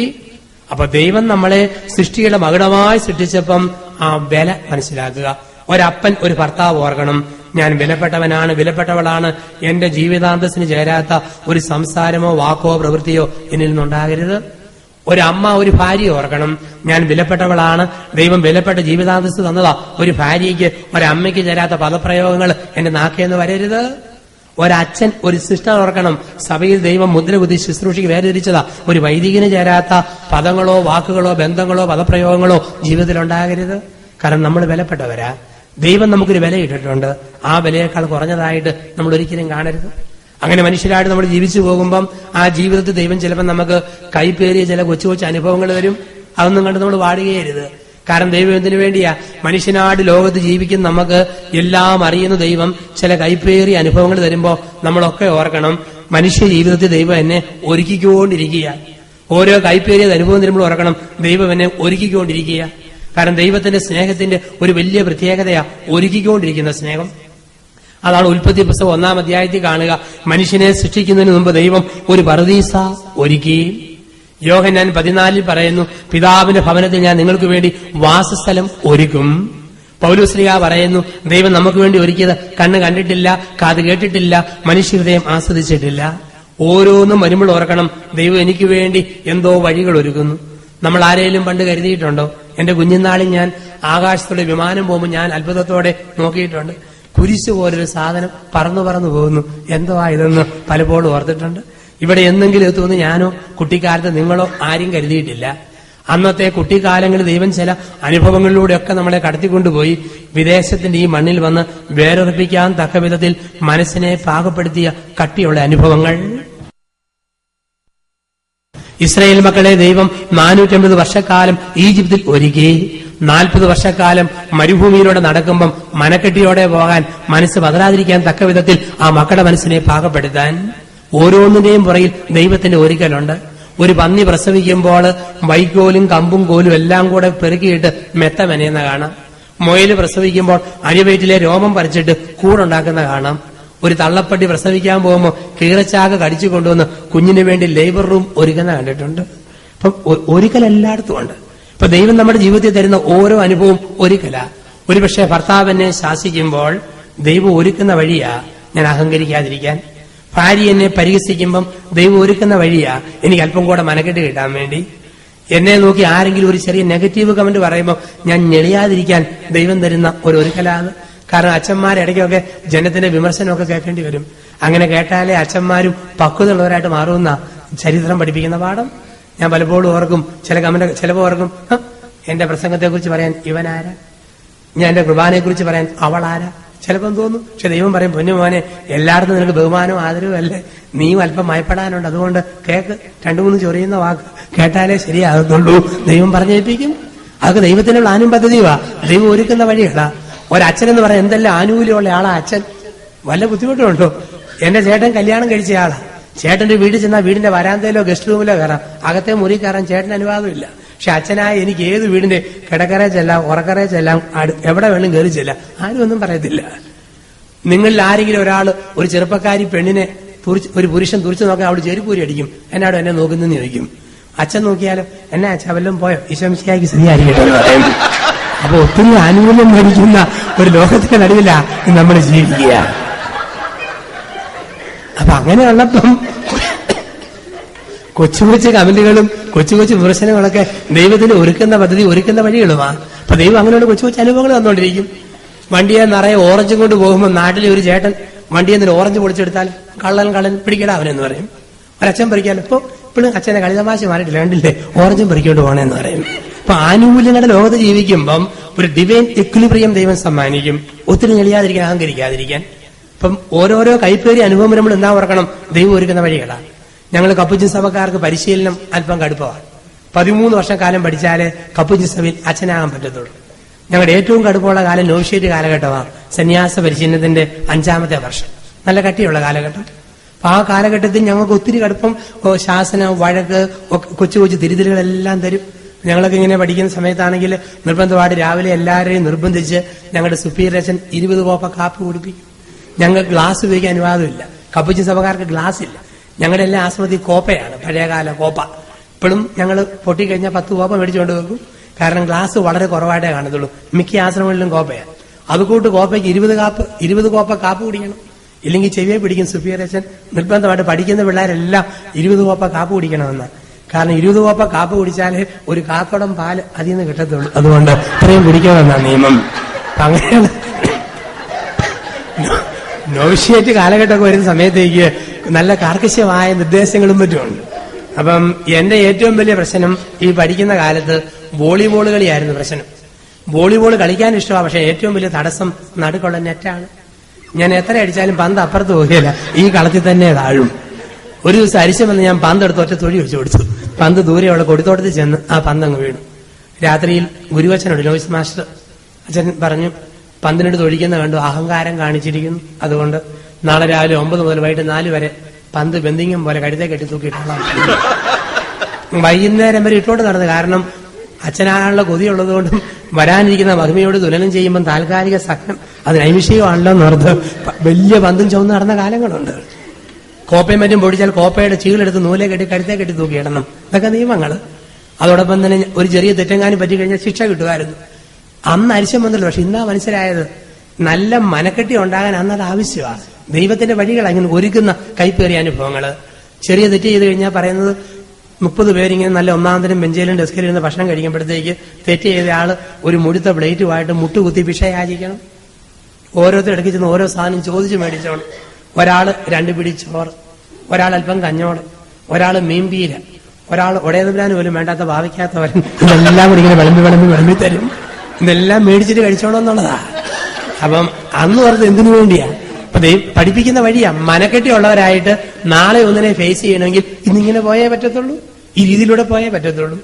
ഞങ്ങൾക്ക് നൗഷേരിൽ ഒരു കാലഘട്ടമുണ്ട്, ഒരു ദിവസം 6 മാസം കഴിയുമ്പോൾ ഒരു ദിവസം സൈക്കിളും കൊണ്ട് പോകാം. രാവിലെ 5 രൂപ തരും. രാവിലെ കുർബാന ബ്രേക്ക്ഫാസ്റ്റ് കിട്ടും 5 രൂപ. ഉച്ചയ്ക്കത്തെ ഊണ് പൊതിഞ്ഞ് കിട്ടിത്തരും. പിന്നെ ഇതും കൊണ്ട് രാവിലെ പോയിട്ട് വൈകിട്ട് കർത്താവിന്റെ മലാക ചെല്ലുമ്പം സന്ധ്യമണി അടിക്കുമ്പോൾ എല്ലാവരും വന്ന് കയറിക്കണമെന്ന നിയമം. ഞങ്ങളെല്ലാം സൈക്കിളും കൊണ്ടുപോയി. എല്ലാവരും 6:30 ആയപ്പം വന്നു. കൂട്ടത്തിൽ ഏറ്റവും മെല്ലിച്ചു മെലിഞ്ഞ ഉണക്കപ്പാമ്പാട പോലുള്ള ഒരു ബ്രദറുണ്ട്, ആകെപ്പാടെ മെലിഞ്ഞിരിക്കുന്ന ആള്. കക്ഷി മാത്രം വന്നില്ല. 8:15 പിതാ കയറി വരുന്നു. നോവിസ് മാസ്റ്റർക്ക് പേടി കാണാഞ്ഞിട്ട് കൊന്ത ഉരുട്ടിക്കൊണ്ട് സകല പുണ്യാളന്മാരെ ഓർത്ത് അച്ഛൻ ഇങ്ങനെ നടക്കുക.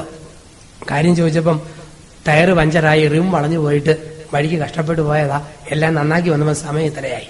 പക്ഷെ അതൊന്നും പറഞ്ഞിട്ട് കാര്യമില്ല. ടൈം ടേബിൾ തെറ്റിച്ചു എന്ന് പറഞ്ഞതിന് പിന്നെ വേറെ വ്യാഖ്യാനം കൊടുക്കാനും ഞങ്ങൾക്ക് അന്നത്തെ രീതിയിൽ അവകാശങ്ങളില്ല. പിറ്റേ ദിവസം വെള്ളിയാഴ്ച ഞങ്ങൾക്ക് ഏറ്റവും കടുപ്പ രാവിലെ കാപ്പി ഭക്ഷണം അത്യാവശ്യം, ഉച്ചയ്ക്കൊന്നുമില്ല, 4 മണിക്ക് ചായ, വൈകിട്ട് വേണ്ടിയവർക്ക് കഞ്ഞി കുടിക്കാൻ അല്ല ഇല്ല. അതാണ് അന്നത്തെ ദിവസം. അപ്പൊ ഉപവാസമൊക്കെ അതാണ്. നമ്മുടെയൊക്കെ ഉപവാസം എന്നൊക്കെ പറഞ്ഞു കഴിഞ്ഞാൽ എല്ലാ ദിവസവും കറി ഉണ്ടെങ്കിൽ ഉപവാസം കറിയില്ലാത്ത കടി, പിന്നെ ഉച്ചയ്ക്ക് ചോറും 2 കൂട്ടം കറി, എന്നും 3, പിന്നെ 2, 4 മണിക്ക് ചായ കടിയില്ലാതെ, പിന്നെ വൈകിട്ട് കഞ്ഞിയും പരിഹാരമായിട്ട് എന്തെല്ലാം കറിയുണ്ട്. ഇതൊക്കെ ഇന്നത്തെ ഉപവാസമൊക്കെ. അപ്പൊ ഇങ്ങനെ ഒരു കടുപ്പമുള്ള ഉപവാസമാണ്.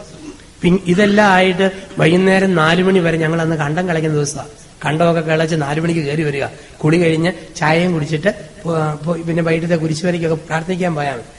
ഈ ബ്രദർ കയറി വന്ന് ക്ഷീണിച്ച് വരിക ചായ കുടിക്കാൻ വേണ്ടി. തലേ ദിവസം ടൈം ടേബിൾ തെറ്റിച്ച് വന്നതുകൊണ്ട് കടുപ്പമുള്ളൊരു ശിക്ഷ കൊടുത്തു. ഈ കൊമ്പനാന ചവിട്ടിയാ പോകാത്ത ക്ലാവുള്ള 2 മുഴുത്ത തിരിക്കാലിരിപ്പുണ്ട്, ഓടിന്റെ തിരിക്കാല്. വാഴയിലെയും ചാരവും കൂടെ കൊടുത്തിട്ട് പറഞ്ഞു അത് തിരുമ്മി കഴുകിക്കോളാൻ പറഞ്ഞു. ഇതാണ് കൊടുത്ത ശിക്ഷ. ആന ചവിട്ടിയാ പോകാത്ത ക്ലാവ് പിടിച്ച ഓടിന്റെ തിരിക്കാല് ഈ മെലിഞ്ഞ വിതറിനെ ഏൽപ്പിച്ചിരിക്കുക ശിക്ഷയായിട്ട് പിടിച്ച് കഴുകിക്കോളാൻ. എല്ലാവർക്കും സങ്കടം തോന്നി. പക്ഷെ കഴുകാതിരിക്കാൻ പറ്റുമോ? കഴുകിയിലേക്ക് പിറ്റേ ദിവസം പാക്ക് ചെയ്ത് വീട്ടിൽ പോവാം. ഈ സഹോദരൻ കുത്തിയിരുന്ന് പിടിക്കാൻ തുടങ്ങി. 5 മിനിറ്റ് കഴിഞ്ഞപ്പോഴുണ്ട് 22 കാരറ്റ് സ്വർണ്ണാഭരണം പോലെ ഈ തിരിക്കാല് മൊത്തം അങ്ങ് തിളങ്ങാൻ തുടങ്ങി. നല്ല തിളക്കം, സകല ചെളിയും പോയി. അപ്പം ചില അനുഭവങ്ങൾ നമുക്ക് വരുമ്പോഴത്തേക്ക് നമുക്ക് സഹിക്കാൻ ബുദ്ധിമുട്ടില്ല. അപ്പം കൈപ്പേറിയ കൊച്ചു കൊച്ചു അനുഭവങ്ങള് ദൈവം നമുക്ക് തരുമ്പോൾ ഈ അനുഭവങ്ങളിലൂടെ ദൈവം നമ്മളെ കൈപിടിച്ച് നടത്തുകയാണ്. നമ്മുടെ മനസ്സിന് കട്ടിയോടെ ഒരാക്കാൻ ഓരോ പ്രതിസന്ധിയും ഫേസ് ചെയ്യാൻ തക്കവിധം മനസ്സിനെ പാകപ്പെടുത്താൻ വേണ്ടി ദൈവം ഒരുക്കുന്ന വഴികളാണ്. ഇപ്പൊ കൊച്ചു കൊച്ചു തകർച്ചകളും നൊമ്പരങ്ങളും വേദനകളൊക്കെ വരുമ്പം ഇപ്പൊ ദൈവത്തിന്റെ ഇടപെടലും പദ്ധതിയും ഒക്കെ അതിന്റെ ഉള്ളിൽ കണ്ടെത്തുക എന്നുള്ളതാ മനുഷ്യ ജീവിതത്തില്. ഇപ്പൊ ദൈവം മനുഷ്യനെ സൃഷ്ടിയുടെ മകുടമായി സൃഷ്ടിച്ച് വിവിധങ്ങളായ അനുഭവങ്ങളിലൂടെ കൊണ്ടുപോകുമ്പം ഈ മനുഷ്യന് ലോകത്തൊരു ജീവിക്കുമില്ലാത്ത 4 പ്രത്യേകതകളുണ്ട്. ദൈവം മനുഷ്യനെ സൃഷ്ടിയുടെ മകുടമാക്കി സൃഷ്ടിച്ചെന്ന് പറയുമ്പോൾ ലോകത്തൊരു ജീവിക്കുമില്ലാത്ത 4 പ്രത്യേകതകള് മനുഷ്യന് ദൈവം കൊടുത്തിട്ടുണ്ട്. എന്തെല്ലാം ആ മനുഷ്യന്റെ പ്രത്യേകത? 1 ഇന്റലക്ട്, ബുദ്ധിശക്തി. 2 ഫ്രീഡം, സ്വാതന്ത്ര്യം. 3 കോൺഷ്യൻസ്, മനസാക്ഷി. 4 അമർത്യത, ഇമ്മോർട്ടാലിറ്റി. ഇത് 4 ദൈവം നമുക്ക് തന്നിരിക്കുന്ന വലിയ 4 സമ്മാനങ്ങൾ. ഈ രാത്രിയിൽ എന്റെ വില എന്തെന്ന് ഞാൻ ചിന്തിക്കുമ്പോൾ ഓർക്കുക, ലോകത്തുള്ള ഇന്ന് 12 കോടി ജീവവർഗങ്ങൾക്കില്ലാത്ത ഒരു വലിയ പ്രത്യേകത സൃഷ്ടിയുടെ മകുടമായ മനുഷ്യന് ദൈവം കൊടുത്തിട്ടുണ്ട് ദാനമായി, സമ്മാനമായി. 1 ബുദ്ധിശക്തി, 2 സ്വാതന്ത്ര്യം, 3 മനസാക്ഷി, 4 അമർത്യത. ഇത് 4 ദൈവം തന്നിരിക്കുന്ന സമ്മാനങ്ങൾ. എന്താണ് ബുദ്ധിശക്തി? മനുഷ്യന് മാത്രമേ ദൈവം ബുദ്ധിശക്തി കൊടുത്തിട്ടുള്ളൂ, പ്രായോഗിക ബുദ്ധിശക്തി. ലോകത്തിലെ ഏത് വിലപിടിച്ച കമ്പ്യൂട്ടർ എടുത്താലും ഹ്യൂമൻ ബ്രെയിൻ അതിലേക്ക് ഫീഡ് ചെയ്ത് റിപ്രൊഡ്യൂസ് ചെയ്യാനേ പറ്റത്തുള്ളൂ. പ്രായോഗിക ബുദ്ധിശക്തി നമുക്ക് തന്നിരിക്കുന്നത്. ഞാൻ അടുത്തിടെ കാഞ്ഞിരപ്പള്ളി കോളേജിലെ സാറന്മാരെ ധ്യാനിപ്പിക്കുകയായിരുന്നു. അപ്പൊ ഒരു സാറ് വീട്ടിൽ പ്രാർത്ഥിക്കാൻ വേണ്ടി എന്നെ വിളിച്ചുകൊണ്ട് വരും. അപ്പൊ രാത്രിയിൽ ഭക്ഷണമൊക്കെ കഴിച്ചിരുന്നപ്പോൾ സാറിന്റെ ഇളയ മോനുണ്ട്. എന്നോട് ചോദിച്ചു, അച്ഛന് കമ്പ്യൂട്ടറുമായിട്ട് വല്ലതും കളിക്കാൻ ഇഷ്ടമാണ്. അപ്പൊ ഞാൻ നോക്കിയപ്പം കമ്പ്യൂട്ടറിൽ എനിക്കറിയാവുന്ന ഏക കളി ചെസ് കളിയാണ്. ഞാൻ പറഞ്ഞു ചെസ് കളി ഇഷ്ടമാണ്. അപ്പം ഏത് കരുവാ? ഞാൻ പറഞ്ഞു വൈറ്റ്. അപ്പം ഇവൻ എനിക്ക് വേണ്ടി കളിച്ചുകൊണ്ടിരുന്നു. ഞാൻ വെള്ളക്കരു എടുത്തു, കമ്പ്യൂട്ടർ ബ്ലാക്ക് കരു എടുത്തു. അപ്പം കളിക്കാൻ തുടങ്ങുമ്പോൾ ചെസ് കളിക്ക് ഒരു നിയമമുണ്ട്. മന്ത്രിക്ക് എങ്ങോട്ട് വേണേലും പോകാം, തേരിന് അങ്ങോട്ടും ഇങ്ങോട്ടും പോകാം, ആനയ്ക്ക് കോണോട് കോണോടാം, കുതിരയ്ക്ക് എല്ലാകൃതി ചാടാം. ഇതാണ് ചെസ് കളിക്ക് അതൊരു നിയമം. ഒരു 20 മിനിറ്റ് കളിച്ചു കഴിഞ്ഞപ്പോഴത്തേക്ക് ഞാൻ ഏറെക്കുറെ പരാജയത്തോട് അടുത്തു വന്നു. ഒരു രക്ഷയില്ലാതെ വന്നപ്പോൾ ഞാൻ എന്ത് ചെയ്തു? കോണോട് കോണ് പോകേണ്ട ആനയെ കുതിര ചാടുന്ന പോലെ എല്ലാകൃതിയിൽ കയറ്റി വെച്ചിട്ട് രാജാവിന് ചെക്ക് പറഞ്ഞു. അപ്പൊ അങ്ങനെ നിയമമില്ല. നമുക്കാണ് കയ്യെ പിടിച്ച് പറയാം, കള്ളക്കളി കാണിക്കരുത്, പന്നത്തരമാണ് കാണിക്കുന്നതെന്ന് ചോദിക്കാം.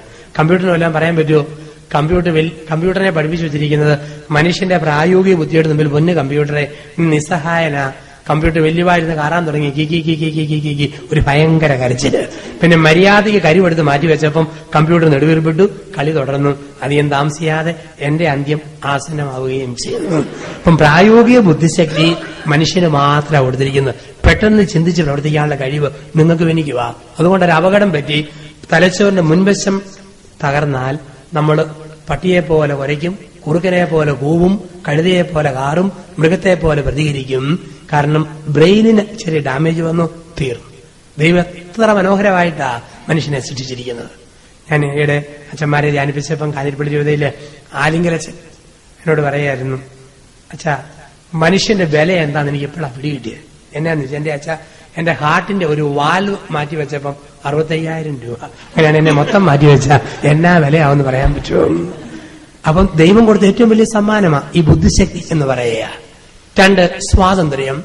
ദൈവം നിങ്ങൾക്കും എനിക്ക് തന്നിരിക്കുന്ന വലിയൊരു സമ്മാനമാണ് സ്വാതന്ത്ര്യം. ലോകത്ത് മറ്റൊരു ജീവിക്കുമില്ല, നിങ്ങൾക്കും എനിക്ക് മാത്രമേ ഉള്ളൂ സ്വാതന്ത്ര്യം. നമ്മുടെ ഒരു പട്ടിക്ക് ഡയലോഗത്തെ പട്ടി തലയെ വന്ന് കടിച്ചാൽ വീട്ടിലെ പട്ടിക്ക് പറയാൻ പറ്റുമോ, പൊന്നു മോനെ നീ എന്റെ തലയെ മാത്രമല്ലോ കടിച്ചുള്ളൂ, കടിക്കടാ വാലയെ കൂടെ. കടിച്ചാ പട്ടി തിരിച്ചു കടിക്കും, കുരച്ചാ പട്ടി തിരിച്ചു കുരയ്ക്കും. പശു കുത്തിയാൽ കുത്തുകൊണ്ട പശു തിരിച്ചു കുത്തും. ചില മനുഷ്യർ മൃഗത്തിന്റെ എത്രയേ വളർന്നിട്ടുള്ളൂ. ഒരാളൊരു തെറി പറഞ്ഞാൽ തെറിയുടെ ലുത്തിനിയ തിരിച്ചു ചെല്ലുന്ന ആൾക്കാരെ കണ്ടിട്ടുണ്ട്. മൃഗത്തിന്റെ എത്രയും വളർന്ന മനുഷ്യരുണ്ട്. അടിക്കാൻ ഒരു കഴിവ് വേണം. അടിക്കാനുള്ള ശക്തിയെ നിയന്ത്രിക്കണോ ഒരു മനപ്പവർ വേണം. അടിക്കാൻ ശക്തി വേണം, തിരിച്ചടിക്കാൻ അതിനേക്കാൾ ശക്തി വേണം. തിരിച്ചടിക്കാനുള്ള ശക്തിയെ കൺട്രോൾ ചെയ്യണമെങ്കിൽ ഒരു ധാർമ്മിക ശക്തി വേണം. അതാണ് ഡിവൈൻ പവർ, പരിശുദ്ധാത്മാവിന്റെ ശക്തി നമുക്ക് മാത്രമേ തന്നിട്ടുള്ളത്.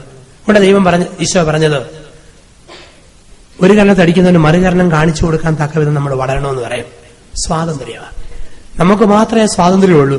ലോകത്തിൽ ജീവിക്കും സ്വാതന്ത്ര്യം കൊടുത്തിട്ടില്ല. ചൈനയിലെ പട്ടി അമേരിക്കയിലെ കൂട്ടുകാരൻ പട്ടിയെ കാണാൻ വേണ്ടി കള്ളപ്ലെയിൻ കയറി ന്യൂയോർക്കിൽ ലാൻഡ് ചെയ്തു. ഇപ്പൊ ന്യൂയോർക്കിലെ പട്ടി ചൈനക്കാരൻ പട്ടിയെ സ്വീകരിക്കാൻ വേണ്ടി ന്യൂയോർക്ക് എയർപോർട്ടിൽ പ്രസന്റ് ആയിട്ടുണ്ട്. അപ്പം രാവിലെ 8:30 പട്ടി വന്നു. 2 പട്ടിയും കൂടെ ഒതുക്കത്തിൽ ഇങ്ങനെ കടന്നു പോകും. പകർന്നു പോയപ്പോഴത്തേക്ക് ഈ അമേരിക്കയിലെ പട്ടി ഓടി ചെന്നിട്ട് 5-6 പട്ടിയോട് കടിപിടി കൂടിയിട്ട് ഒരു 1-തരം റൊട്ടി കഷ്ണം കൊണ്ടുവന്ന് ഈ ചൈനക്കാരൻ പട്ടിക്ക് കൊണ്ട് കൊടുത്തു. അപ്പൊ ചൈനയിലെ പട്ടി തന്നെ ഇടപാടാ, ഇത്ര കടിപിടി കൂടിയാൽ ഇവിടെ ബ്രെഡ് കിട്ടത്തുള്ളൂ. ഞങ്ങളുടെ ചൈനയിൽ കൃത്യം 8 മണിക്ക് ഒരു സൈറൺ മുഴങ്ങും, റെഡ് ലൈറ്റ് തെളിയും. എല്ലാ പട്ടികൾക്കും 1/2 കിലോ തൂക്കമുള്ള ഓരോ ബ്രെഡ് ഈക്വലായിട്ട് ഇങ്ങനെ വീതം വെച്ച് വെച്ചിരിക്കുക. എന്ത് രസവാ! നിങ്ങളുടെ ക്യാപിറ്റലിസ്റ്റ് കൺട്രിയിൽ റൊട്ടിക്ക് പോലും എന്തൊരു കടിപിടിയാന്ന് ചോദിച്ചു. അപ്പം അമേരിക്കൻ പട്ടി ചോദിച്ചു, ഇത്രയും റൊട്ടി കൃത്യമായിട്ട് കിട്ടുമെങ്കിൽ ചൈനയിൽ നിന്ന് ജീവൻ പണയം വെച്ച കള്ളപ്ലെയിൻ കയറി നീ എന്തിനാ ന്യൂയോർക്ക് വരെ വന്നത്? അപ്പൊ ചൈനക്കാരൻ പട്ടിയുടെ മറുപടി, പൊന്നു സ്നേഹിത, സ്വതന്ത്രമായിട്ടൊന്ന് കുറയ്ക്കണമെങ്കിൽ അമേരിക്ക വരണം, അതുകൊണ്ടാണ് ഇത്രയും ജീവൻ പണയം വെച്ചും ഞാനിവിടെ എത്തിയിരിക്കുന്നത്. ഏറ്റവും മാനിക്കുന്ന ഒന്നാണ് സ്വാതന്ത്ര്യം. ദൈവം മനുഷ്യൻ തന്നിരിക്കുന്ന സ്വാതന്ത്ര്യമാണ്. സ്വാതന്ത്ര്യം ചിലപ്പോഴൊക്കെ കാണാം. ട്രിവാൻഡ്രം സിറ്റിയിലായിരുന്നപ്പം കവടിയാർ രാജവീതിയിലൂടെ മുതലാളി കൊച്ചമ്മമാര് വൈകുന്നേരം 4 മണിക്ക് സീലോ കാറിൽ പോന്ന കാണാം. വലതുവശത്ത് കെട്ടിയവൻ, ഇടതുവശത്ത് ഡോബർമാൻ, നടുക്ക് കൊച്ചമ്മ. ഒരൊറ്റ പോക്ക. കെട്ടിയവൻ ഇപ്പുറത്ത്, പട്ടി അപ്പുറത്ത്, ഈ പെമ്പർനോതി നടുക്ക്, ഇങ്ങനെ പോക്ക. ഇങ്ങനെയുള്ള ചില പെണ്ണുങ്ങളെയൊക്കെ പറയും, അവരൊക്കെ ഒരുപാട് സാമൂഹ്യ പ്രവർത്തനങ്ങൾ ചെയ്യും. Lions club, rotary club, medical കോളേജിൽ അവിടെ ഇവിടെ ഒത്തിരി സാമൂഹ്യ പ്രവർത്തനം ചെയ്യും. കെട്ടിയവനോടൊന്നും വലിയ ലോഹ്യമില്ലെങ്കിലും സോഷ്യൽ വർക്കിന്റെ കാര്യത്തിൽ ഒത്തിരി ഇൻട്രസ്റ്റ് ഉള്ള സഹോദരിമാര്. അപ്പൊ അവരെ 50 വയസ്സ് കഴിഞ്ഞാൽ തിരുവനന്തപുരത്തുള്ളവര് ഇങ്ങനെയുള്ളവരെ ആന്റിമാരെന്നാണ് വിളിക്കുക. ഒരുപാട് സോഷ്യൽ വർക്ക് ചെയ്യുന്ന ഈ ആന്റിമാരെ ആന്റി സോഷ്യൽ എന്ന് ആൾക്കാർ വിളിക്കാറുണ്ട്. ഓടി നടക്കുന്നവരുണ്ട്. അപ്പൊ ഇങ്ങനെ നടക്കുമ്പോഴും ഈ പട്ടി കാലിലിരിക്കുമ്പോഴും പട്ടിക്ക് സ്വാതന്ത്ര്യമില്ല. കാരണം പട്ടിയുടെ തൊടല് കൊച്ചമ്മയുടെ കയ്യിലാണ് വെച്ചിരിക്കുക. ഇപ്പൊ സ്വാതന്ത്ര്യം നമുക്ക് മാത്രം ദൈവം തന്നിരിക്കുന്ന ഒരു വലിയ സമ്മാനം സ്വാതന്ത്ര്യം. അപ്പൊ 1 ബുദ്ധിശക്തി, 2 സ്വാതന്ത്ര്യം. ദൈവം തന്നിരിക്കുന്ന, നിങ്ങൾക്ക് ഒരിക്കലും തന്നിരിക്കുന്ന 3ാമത്തെ സമ്മാനമാ മനസാക്ഷി. ദൈവം തന്ന വലിയ സമ്മാനമാ മനസാക്ഷി.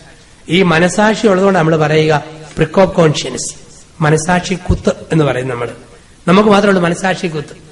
ജീവജാലങ്ങൾക്ക് ഇതില്ല. മനുഷ്യന് കൊടുത്തിരിക്കുന്ന ഒരു വലിയ സമ്മാനമാ തെറ്റുപറ്റിയോ തിരുത്താനുള്ള ശക്തി. അതുകൊണ്ടാണ് മനുഷ്യനെ വിളിക്കുന്നൊരു പേര് തന്നെ വാച്ച് കെട്ടുന്ന മൃഗം മനുഷ്യൻ. വാച്ച് കെട്ടുന്ന മൃഗം സമം മനുഷ്യൻ. നമ്മൾ ഒരിക്കലും പശുവിനും ആനയ്ക്കും നമ്മൾ വാച്ച് കണ്ടിട്ടില്ലല്ലോ. ഏതെങ്കിലും കറവ പശു വാലെ വാച്ചും കെട്ടിയാണ് നിൽക്കുക. അരമണിക്കൂർ എന്റെ അകിടെ പിടിച്ച് വലിച്ചല്ലോ, ഇനി 9:15 ഞാൻ ചൊരത്തുള്ളൂ എന്നും പറഞ്ഞ് അകിടകത്തോട്ട് വലിക്കാൻ ഒരു പശുവിനും പറ്റിയല്ല. അല്ലെങ്കിൽ തടി പിടിക്കുന്ന ആനയ്ക്ക് പറയാൻ പറ്റുമോ ഇനി 10:30 അടുത്ത വരി അതുവരെ റെസ്റ്റിന് പോവാന്ന് പറയാൻ പറ്റുമല്ല. നമുക്ക് മാത്രമേ ഉള്ളൂ ഈ ചിന്തിക്കാനും പറയാനുള്ള മനസ്സാക്ഷി. രാത്രി 10:30 കട്ടിലേ ഇരിക്കുമ്പം ഒരു കുത്ത്. ഇന്ന് രാവിലെ 8:30 എന്റെ ഭാര്യയോട് ഞാൻ സംസാരിച്ചത് ശരിയല്ല, തിരുത്തിയേക്കാം, മാപ്പ് പറഞ്ഞേക്കാം. ഇന്ന് 9:30 കെട്ടിയവനോട് പറഞ്ഞ മറുപടി അത്ര മര്യാദയ്ക്കായിരുന്നില്ല, ഒന്ന് തിരുത്തി മാപ്പ് പറഞ്ഞേക്കാം. രാവിലെ പറഞ്ഞ് തെറ്റിപ്പോയി കേട്ടോ, മാപ്പാക്കണം എന്ന് പറയാൻ മനുഷ്യന് മാത്രമേ പറ്റൂ. ഏതെങ്കിലും പട്ടിക്ക് പറയാൻ പറ്റുമോ രാവിലെ 9 മണിയുടെ കുരയ്ക്ക് ഫോഴ്സ് ഇല്ലായിരുന്നു, അതുകൊണ്ട് 10:30 ഇരുത്തി കുറച്ചേക്കാം? നമുക്ക് മാത്രമുള്ള മനസ്സാക്ഷി. അതുകൊണ്ടാണ് പറയുക, ഖേദിക്കുന്ന ഭൂതകാലം മനുഷ്യന് മാത്രമേ ഉള്ളൂ. ഖേദിക്കുന്ന ഭൂതകാലം മനുഷ്യന് മാത്രമേ ഉള്ളൂ. എന്റെ ഇന്നലകളെക്കുറിച്ച് ഖേദിക്കാൻ എനിക്ക് മാത്രമേ പറ്റൂ. എന്റെ ദാമ്പത്യ ബന്ധത്തെക്കുറിച്ച്, എന്റെ പൗരോഹിത്യത്തെക്കുറിച്ച്, എന്റെ ജോലികളെക്കുറിച്ച്, എന്റെ സാമൂഹ്യ ബന്ധത്തെക്കുറിച്ച് ഒരു ഖേദിക്കുന്ന ഭൂതകാലം മനുഷ്യന് മാത്രമേ ഉള്ളൂ. ദൈവം കൊടുത്ത സമ്മാനമാണ് മനസാക്ഷി. എന്താണ് ഈ മനസാക്ഷി എന്ന് ചോദിച്ചാൽ അതിനിങ്ങനെ വ്യാഖ്യാനിക്കാം. എന്റെ ഹൃദയത്തിന്റെ ഈ ഭാഗത്ത് ദൈവം എന്റെ നെഞ്ചിന്റെ അകത്ത് ഒരു വൃത്തം വെച്ചിട്ടുണ്ട്. ആ വൃത്തത്തിന്റെ അകത്ത് ദൈവം ഒരു ത്രികോണവും വെച്ചിട്ടുണ്ട്. എന്റെ ഹൃദയത്തിന്റെ ഭാഗത്ത് അകത്ത് ഒരു വൃത്തം, വൃത്തത്തിന്റെ അകത്ത് ഒരു ത്രികോണം. ഈ ത്രികോണത്തിനൊരു പ്രത്യേകതയുണ്ട്. ത്രികോണം ഇങ്ങനെ കറങ്ങിക്കൊണ്ടിരിക്കും. അങ്ങനെ കറങ്ങിക്കൊണ്ടിരിക്കുമ്പോൾ ഈ ട്രയാങ്കിളിന്റെ മുന വന്ന് വൃത്തത്തിന്റെ ഇടയ്ക്കിടയ്ക്ക് ഓരോ കുത്തുകുത്തും. ആ കുത്താണ് മനസാക്ഷി കുത്ത് എന്ന് നമ്മൾ പറയുന്നത്. ഇതിങ്ങനെ കുത്തിക്കൊണ്ടിരിക്കും. ചില ആൾക്കാർക്ക് ഈ കുത്തു കൊണ്ടാൽ ഇക്കിളിയ ഇനിയും കുത്തിക്കൊണ്ടെന്ന് പറഞ്ഞു കൊടുക്കും. കുറച്ചു കഴിയുമ്പം ഈ ത്രികോണത്തിന്റെ മുന പരന്നു പോവുകയും ഈ വൃത്തം പുറത്തും ത്രികോണം അകത്തും രണ്ടും കൂടി ഇങ്ങനെ ഇറങ്ങിക്കൊണ്ടിരിക്കും. ഇതാണ് ചില മനുഷ്യര്. പുറത്തൊരു സ്വഭാവം, അകത്ത് മറ്റൊരു സ്വഭാവം. നാട്ടിൽ നിന്ന് നോക്കിയാൽ തങ്കപ്പെട്ട മനുഷ്യൻ, വീട്ടിലോട്ട് കയറി വരുമ്പോഴോ കണ്ണിച്ചോരയില്ലാതൊരു മൃഗം. ചില മനുഷ്യരെ കണ്ടിട്ടുണ്ട്. പുറത്ത് നല്ല ഒന്നാന്തരം മനുഷ്യര്, അകത്ത് തകർന്ന മനുഷ്യര്. പുറത്തൊരു വൃത്തം, അകത്തൊരു ത്രികോണം, രണ്ടും പാരലായിട്ട് കറങ്ങിക്കൊണ്ടിരിക്കുക. ഒരിക്കലും തിരുത്തുകയില്ല, ഒരിക്കലും നവീകരിക്കാത്ത മനുഷ്യരുണ്ട്. അത് മനസാക്ഷി ഇല്ലാത്തവരാ. ദൈവം കൊടുത്തിരിക്കുന്ന സമ്മാനം മനസാക്ഷി. ഇപ്പൊ 1 ബുദ്ധിശക്തി, 2 സ്വാതന്ത്ര്യം, 3 കോൺഷ്യൻസ് മനസാക്ഷി, 4 ഇമ്മോർട്ടാലിറ്റി അമർത്യത. സൃഷ്ടിയുടെ മകുടമായി സൃഷ്ടിച്ചെന്ന് പറയുമ്പം ദൈവ സ്വഭാവത്തിലൊന്നായ അമർത്യത ദൈവം നമുക്ക് തന്നിട്ടുണ്ട്. ആരും ഓർത്തേക്കല്ല് ഈ ലോകത്തിലെ 100 വർഷത്തെ ജീവിതം കൊണ്ട് നമ്മുടെ ജീവിതം കഴിഞ്ഞു പോകും. ഇല്ല, ഇതിനപ്പുറത്ത് ഒരു അമർത്യത മനുഷ്യൻ ദൈവം കൊടുത്തിട്ടുണ്ട്. ഒരു മരണാനന്തര ജീവിതം ദൈവം മനുഷ്യന് വെച്ചിട്ടുണ്ട്. ഒരു മരണാനന്തര ജീവിതം 300 പേജുള്ളൊരു പുസ്തകം. 300 പേജുള്ള പുസ്തകത്തിന് 5 പേജിൽ ഒരു ആമുഖം. 5 പേജുള്ള ആമുഖം വായിക്കുമ്പോൾ നമുക്കറിയാം വരാനിരിക്കുന്ന 295 പേജ് എന്തായിരിക്കുമെന്ന്. വരാനിരിക്കുന്ന 295 പേജിന്റെ സൂചന 5 പേജുള്ള ആമുഖത്തിലുണ്ട്. ഈ ലോകത്തിലെ 100 വർഷക്കാലത്തെ ജീവിതം ഒരാമുഖമാ. വരാനിരിക്കുന്ന അനേക കോടി വർഷങ്ങളുടെ ആമുഖം. ഈ കൊച്ചു ജീവിതം കൊണ്ട് നിത്യജീവിതത്തിന് ആമുഖം എഴുതുന്നവനാണ് മനുഷ്യൻ. ആരോർമ്മ നമുക്ക് വേണം. മരണാനന്തര ജീവിതം ദൈവം നമുക്കൊക്കെ വെച്ചിട്ടുണ്ട്. മരണശേഷമുള്ള ജീവിതം ഈ ശരീരം കൊണ്ട് തീരുന്നതല്ല. അതുകൊണ്ടാ പറയുക, മനുഷ്യന് ദൈവം 2 ശരീരം കൊടുത്തിട്ടുണ്ട്. 1 സ്ഥൂല ശരീരം, 2 സൂക്ഷ്മ ശരീരം. ഈ കാണുന്നത് സ്ഥൂല ശരീരം, ഇത് അഴുകിപ്പോകും, എല്ല് പൊടിഞ്ഞു പോകും. സൂക്ഷ്മ ശരീരം അത് അഴുകുകയല്ല. 1 കൊരിന്ത്യർ 15 ഈ സ്ഥൂല ശരീരത്തിന്റെയും സൂക്ഷ്മ ശരീരത്തിന്റെയും വ്യാഖ്യാനം പൗലോസപ്പോസ്തലൻ പഠിപ്പിക്കുന്നുണ്ട്. AD 65 പൗലോസിന്റെ ലേഖനം 1 കൊരിന്ത്യർ 15 അധ്യായം. അവിടെ പറയുന്നു, വിതയ്ക്കുന്നത് വിത്ത്, മുളയ്ക്കുന്നത് ചെടി. ശവക്കലയിൽ വെക്കുന്നത് നശ്വര ശരീരം, ഉയർത്തെഴുന്നേൽക്കുന്നത് അനശ്വര ശരീരം. ഈ സ്ഥൂല ശരീരത്തിന്റെ പ്രത്യേകത, ഇതിന് ജനലും വാതിലും അടച്ചാൽ പിന്നെ കടക്കാൻ പറ്റിയല്ല. 33 വർഷക്കാലം ഈശോയ്ക്ക് ഉണ്ടായിരുന്നത് സ്ഥൂല ശരീരമായിരുന്നു. ആ സ്ഥൂല ശരീരവുമായി ഈശോയ്ക്ക് നസ്രത്തിലെ വീടിന്റെ വാതിലും ജനലും മറിയം അടച്ചാൽ പിന്നെ ഈശോയ്ക്ക് അകത്ത് കയറാൻ പറ്റിയല്ല. പക്ഷേ സൂക്ഷ്മ ശരീരത്തിന് ജനലും വാതിലും തടസ്സമല്ല. സെഹിയോൻ ഊട്ടിശാലയുടെ ജനലും വാതിലും അടച്ചിട്ടും അവർക്ക് നടുവിൽ അവൻ പ്രത്യക്ഷപ്പെട്ടു. സമാധാനം. മരിച്ചുപോയ അപ്പനമ്മമാരുടെ സ്ഥൂല ശരീരം ഇടവകേടപ്പള്ളിയുടെ കല്ലറകളിൽ വെച്ചിട്ടുണ്ട്. സൂക്ഷ്മ ശരീരം അങ്ങ് ദൂരെ നിന്നും അമേരിക്കയിൽ ഇപ്പൊ നിങ്ങളുടെ കൂടെയുണ്ട്. നിങ്ങളുടെ ഊട്ടുമേശയിൽ, നിങ്ങളുടെ ഉറക്കറയിൽ, നിങ്ങളുടെ കുളിമുറിയിൽ, നിങ്ങളുടെ യാത്രകളിൽ, നിങ്ങളുടെ സംഭാഷണങ്ങളിൽ, നമ്മുടെ ജീവിതത്തിന്റെ എല്ലാ മേഖലകളിലും മരിച്ചു മൺമറഞ്ഞവർ നമുക്കൊപ്പമുണ്ട്. സൂക്ഷ്മ ശരീരം. അതുകൊണ്ടാണ് ഹൈന്ദവ രീതിയിൽ പറയുക, മനുഷ്യന് 5 ശരീരമുണ്ട്. അന്നമയ കോശം, ഭക്ഷണം കഴിച്ചു വളരുന്നത് അന്നമയ കോശം. പ്രാണമയ കോശം, ശ്വാസം എടുത്ത് വളരുന്നത്. മനോമയ കോശം, മനസ്സിന്റെ ഉണർവ്. ജ്ഞാനമയ കോശം, അറിവിന്റെ വളർച്ചയുള്ളത്. ആനന്ദമയ കോശം, ആത്മാവ്. മനുഷ്യൻ മരിക്കുമ്പോൾ 4 കോശങ്ങൾ മരിക്കും, 5ാമത്തേത് നിൽക്കും. ഭക്ഷണം കഴിപ്പ് നിൽക്കും, അന്നമയ കോശം മരിക്കും. ശ്വാസമെടുക്കൽ നിർത്തും, പ്രാണമയ കോശം മരിക്കും. മനസ്സിന്റെ സ്വപ്നങ്ങൾ അസ്തമിക്കും, മനോമയ കോശം തീരും. ജ്ഞാനമയ കോശമില്ല, പിന്നെ അറിവും വായനയില്ല. ഈ 4 മരിക്കുമ്പം 5ാമത്തെ മനസ്സ് ചാടി വരും, ആനന്ദമയ കോശം. നമ്മളതിനെ ആത്മാവെന്ന് വിളിക്കും, ഉപനിഷത്തുകളിൽ ആനന്ദമയ കോശമെന്ന് വിളിക്കും. മരണാനന്തര ജീവിതം നമുക്കുണ്ട്. അതുകൊണ്ടാണ് ഒരു മനുഷ്യൻ മരിക്കാറാകുമ്പോഴും മരിച്ചു കഴിയുമ്പോഴും മനുഷ്യന് കിട്ടാത്തത് ചില ജീവികൾക്ക് കിട്ടുമെന്നാ പറയുക. മരിക്കുന്ന വീടിന്റെ സൂചന പട്ടിക്ക് കിട്ടുമെന്ന് ഭാരതത്തിൽ പറയുന്നത് അതുകൊണ്ടാണ്. അവിടെ നമ്മുടെ കാരണവന്മാര് പറഞ്ഞത് മരിച്ച വീട്ടിൽ പട്ടി ഓളിയിടും എന്നൊക്കെയുള്ള ഒരു പാരമ്പര്യങ്ങൾ നമ്മുടെ നാട്ടിൽ നമ്മൾ പറഞ്ഞു കേട്ടിട്ടുണ്ട്. അത് വിശ്വാസം ഇതാണ്. ഒരു മനുഷ്യൻ മരിച്ചു കഴിഞ്ഞാൽ ആത്മാവ് പ്രിയപ്പെട്ടവരെ വിട്ട് പിരിഞ്ഞു പോകാനായിട്ട് 40 ദിവസങ്ങൾ വരെ അവരെ ചുറ്റിപ്പറ്റി നിൽക്കും. അതുകൊണ്ടാണ് മരണത്തിന്റെ മന്ത്ര 41 കുടുംബങ്ങളിൽ നടത്തുക. യേശുവിനെ സ്വർഗാരോഹണം തന്നെ എടുക്കുക 40-ാം നാളെന്നുള്ള വിശ്വാസ പാരമ്പര്യം മറ്റുമൊക്കെ. അപ്പോൾ മനുഷ്യ ജീവിതത്തിൽ മരണാനന്തര ഒരു ആത്മാവ് നമുക്കൊക്കെ ഉണ്ട്. ഈ 2 ഭക്ഷണം നമ്മൾ കൊടുക്കണം ഈ ലോകത്ത്. ശരീരത്തിന് ഭക്ഷണം കൊടുക്കുന്ന പോലെ ആത്മാവിനും ഭക്ഷണം കൊടുക്കണം. ഒരു ആത്മാവിന്റെ ജീവിതം നമ്മളിലുണ്ട്, മരണാനന്തര ജീവിതം. ഈ ഒരു ബോധ്യവും വിശ്വാസവും നമുക്കുണ്ടാകണം. നമുക്കറിയാം മരണശേഷം ജീവിതമുണ്ടെന്ന്. മരണശേഷം ജീവിതം ഉള്ളതുകൊണ്ടല്ലേ നമ്മൾ പ്രായം ചെന്ന ആൾക്കാരെയൊക്കെ ഒത്തിരി ബഹുമാനിക്കുന്നത്. നമ്മുടെ നാട്ടിൽ വീട്ടിലെ പട്ടിക്ക് ശ്വാസം മുട്ടലുണ്ടായാൽ ഇവിടെ മനുഷ്യനേക്കാൾ വില പട്ടിക്കുണ്ട്. പക്ഷെ അവിടെ അതല്ലല്ലോ. അവിടെ മനുഷ്യൻ ഒരു പട്ടിക്ക് ശ്വാസം മുട്ടലുണ്ടായാൽ നമ്മൾ ആരും ആംബുലൻസ് പിടിച്ച് പട്ടിയെ ICUവിൽ അഡ്മിറ്റ് ചെയ്ത് കൃത്രിമ ശ്വാസം കൊടുക്കത്തില്ല. ഏതെങ്കിലും പ്ലാവിന്റെയോ മാവിന്റെയോ മൂട്ടി കെട്ടിയിടും. രണ്ടുപേരും പൊന്നു പട്ടി അവിടെ കിടന്ന് വലിച്ചു ചേർത്തോ പട്ടി ഇതുപോലെ ഇട്ടിട്ട് പോകും. അതേസമയം 80 വയസ്സുള്ള വല്യപ്പന് ശ്വാസം മുട്ടലുണ്ടായാൽ നമ്മൾ ആരെങ്കിലും ജനലും വാതിലും തുറന്നിട്ട് പൊന്നു വല്യപ്പ അവിടെ കിടന്ന് വലിയപ്പ എന്നും പറഞ്ഞ് ഇട്ടിട്ട് പോകത്തില്ല. നമ്മൾ ആശുപത്രി കൊണ്ടുപോയാലും കൃത്രിമ ശ്വാസം കൊടുക്കും, ജീവൻ കൊടുക്കും. മരണാനന്തര ജീവിതം ഉള്ളതുകൊണ്ടാ മരിച്ചുപോയ ആൾക്കാരുടെയൊക്കെ ഫോട്ടോ നമ്മൾ തമ്പുരാന്റെ കൂട്ടത്തിലാണ് കയറ്റി വെക്കുക. പട്ടിയുടെയും പൂച്ചയുടെയും ഫോട്ടോ നമ്മളാരെങ്കിലും കേരളത്തിൽ ദൈവങ്ങളുടെ കൂട്ടത്തിൽ കയറ്റി വെക്കും. ആരെങ്കിലും പറയോ ഇത് മാതാവ്, ഇത് ഔസേപ്പിതാവ്, ഇത് കണ്ടൻ, ഇത് ചക്കി, ഇത് ടിപ്പു, ഇത് കൈസർ. പക്ഷെ നമ്മൾ പറയും ഇത് ഔസേപ്പിതാവ്, ഇത് മാതാവ്, ഇത് വല്യപ്പൻ, ഇത് വല്യമ്മ, ഇത് അപ്പൻ, അമ്മ. മരണശേഷം ജീവിക്കുന്നു, കല്ലറ കൊണ്ട് തീരുകയല്ല, അതിനപ്പുറത്തേക്ക് ഒരു ജീവിതം നമുക്കുണ്ട്. ഇപ്പൊ ദൈവം തന്നിരിക്കുന്ന ഒരു വലിയ സമ്മാനം നമുക്ക് അമർത്യത. ഇപ്പൊ 4 സമ്മാനങ്ങളാൽ ദൈവം നമ്മളെ അലങ്കരിച്ചു. അതുകൊണ്ട് പറയും മനുഷ്യ സൃഷ്ടിയുടെ മകുടമാണ്. ബുദ്ധിശക്തി, സ്വാതന്ത്ര്യം, മനസാക്ഷി, അമർത്യത. ഇത് 4 ഉള്ളതുകൊണ്ട് നമുക്ക് ദൈവം തന്നിരിക്കുന്ന ഒരു കഴിവ 4 ബന്ധങ്ങളും സ്ഥാപിക്കണം. മനുഷ്യരായ നമ്മൾ 4 ബന്ധങ്ങൾ സ്ഥാപിക്കാൻ വിളിക്കപ്പെട്ടവരാ.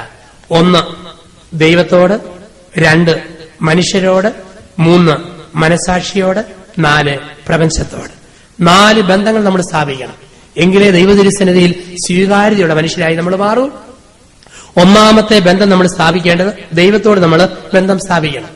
ദൈവത്തോട് ബന്ധം സ്ഥാപിക്കാൻ വേണ്ടിയാണ് ദൈവം നമുക്ക് നമ്മുടെ കുർബാന, നമ്മുടെ ബൈബിൾ വായന, നമ്മുടെ കൊന്ത, നമ്മുടെ സന്ധ്യാപ്രാർത്ഥന, ഇതെല്ലാം ശുദ്ധ മനസാക്ഷിയുടെ ജീവിതം, ഇതൊക്കെ ദൈവത്തോട് ബന്ധപ്പെടാൻ വേണ്ടി ദൈവം തന്നിരിക്കുന്ന വഴിയാണ്.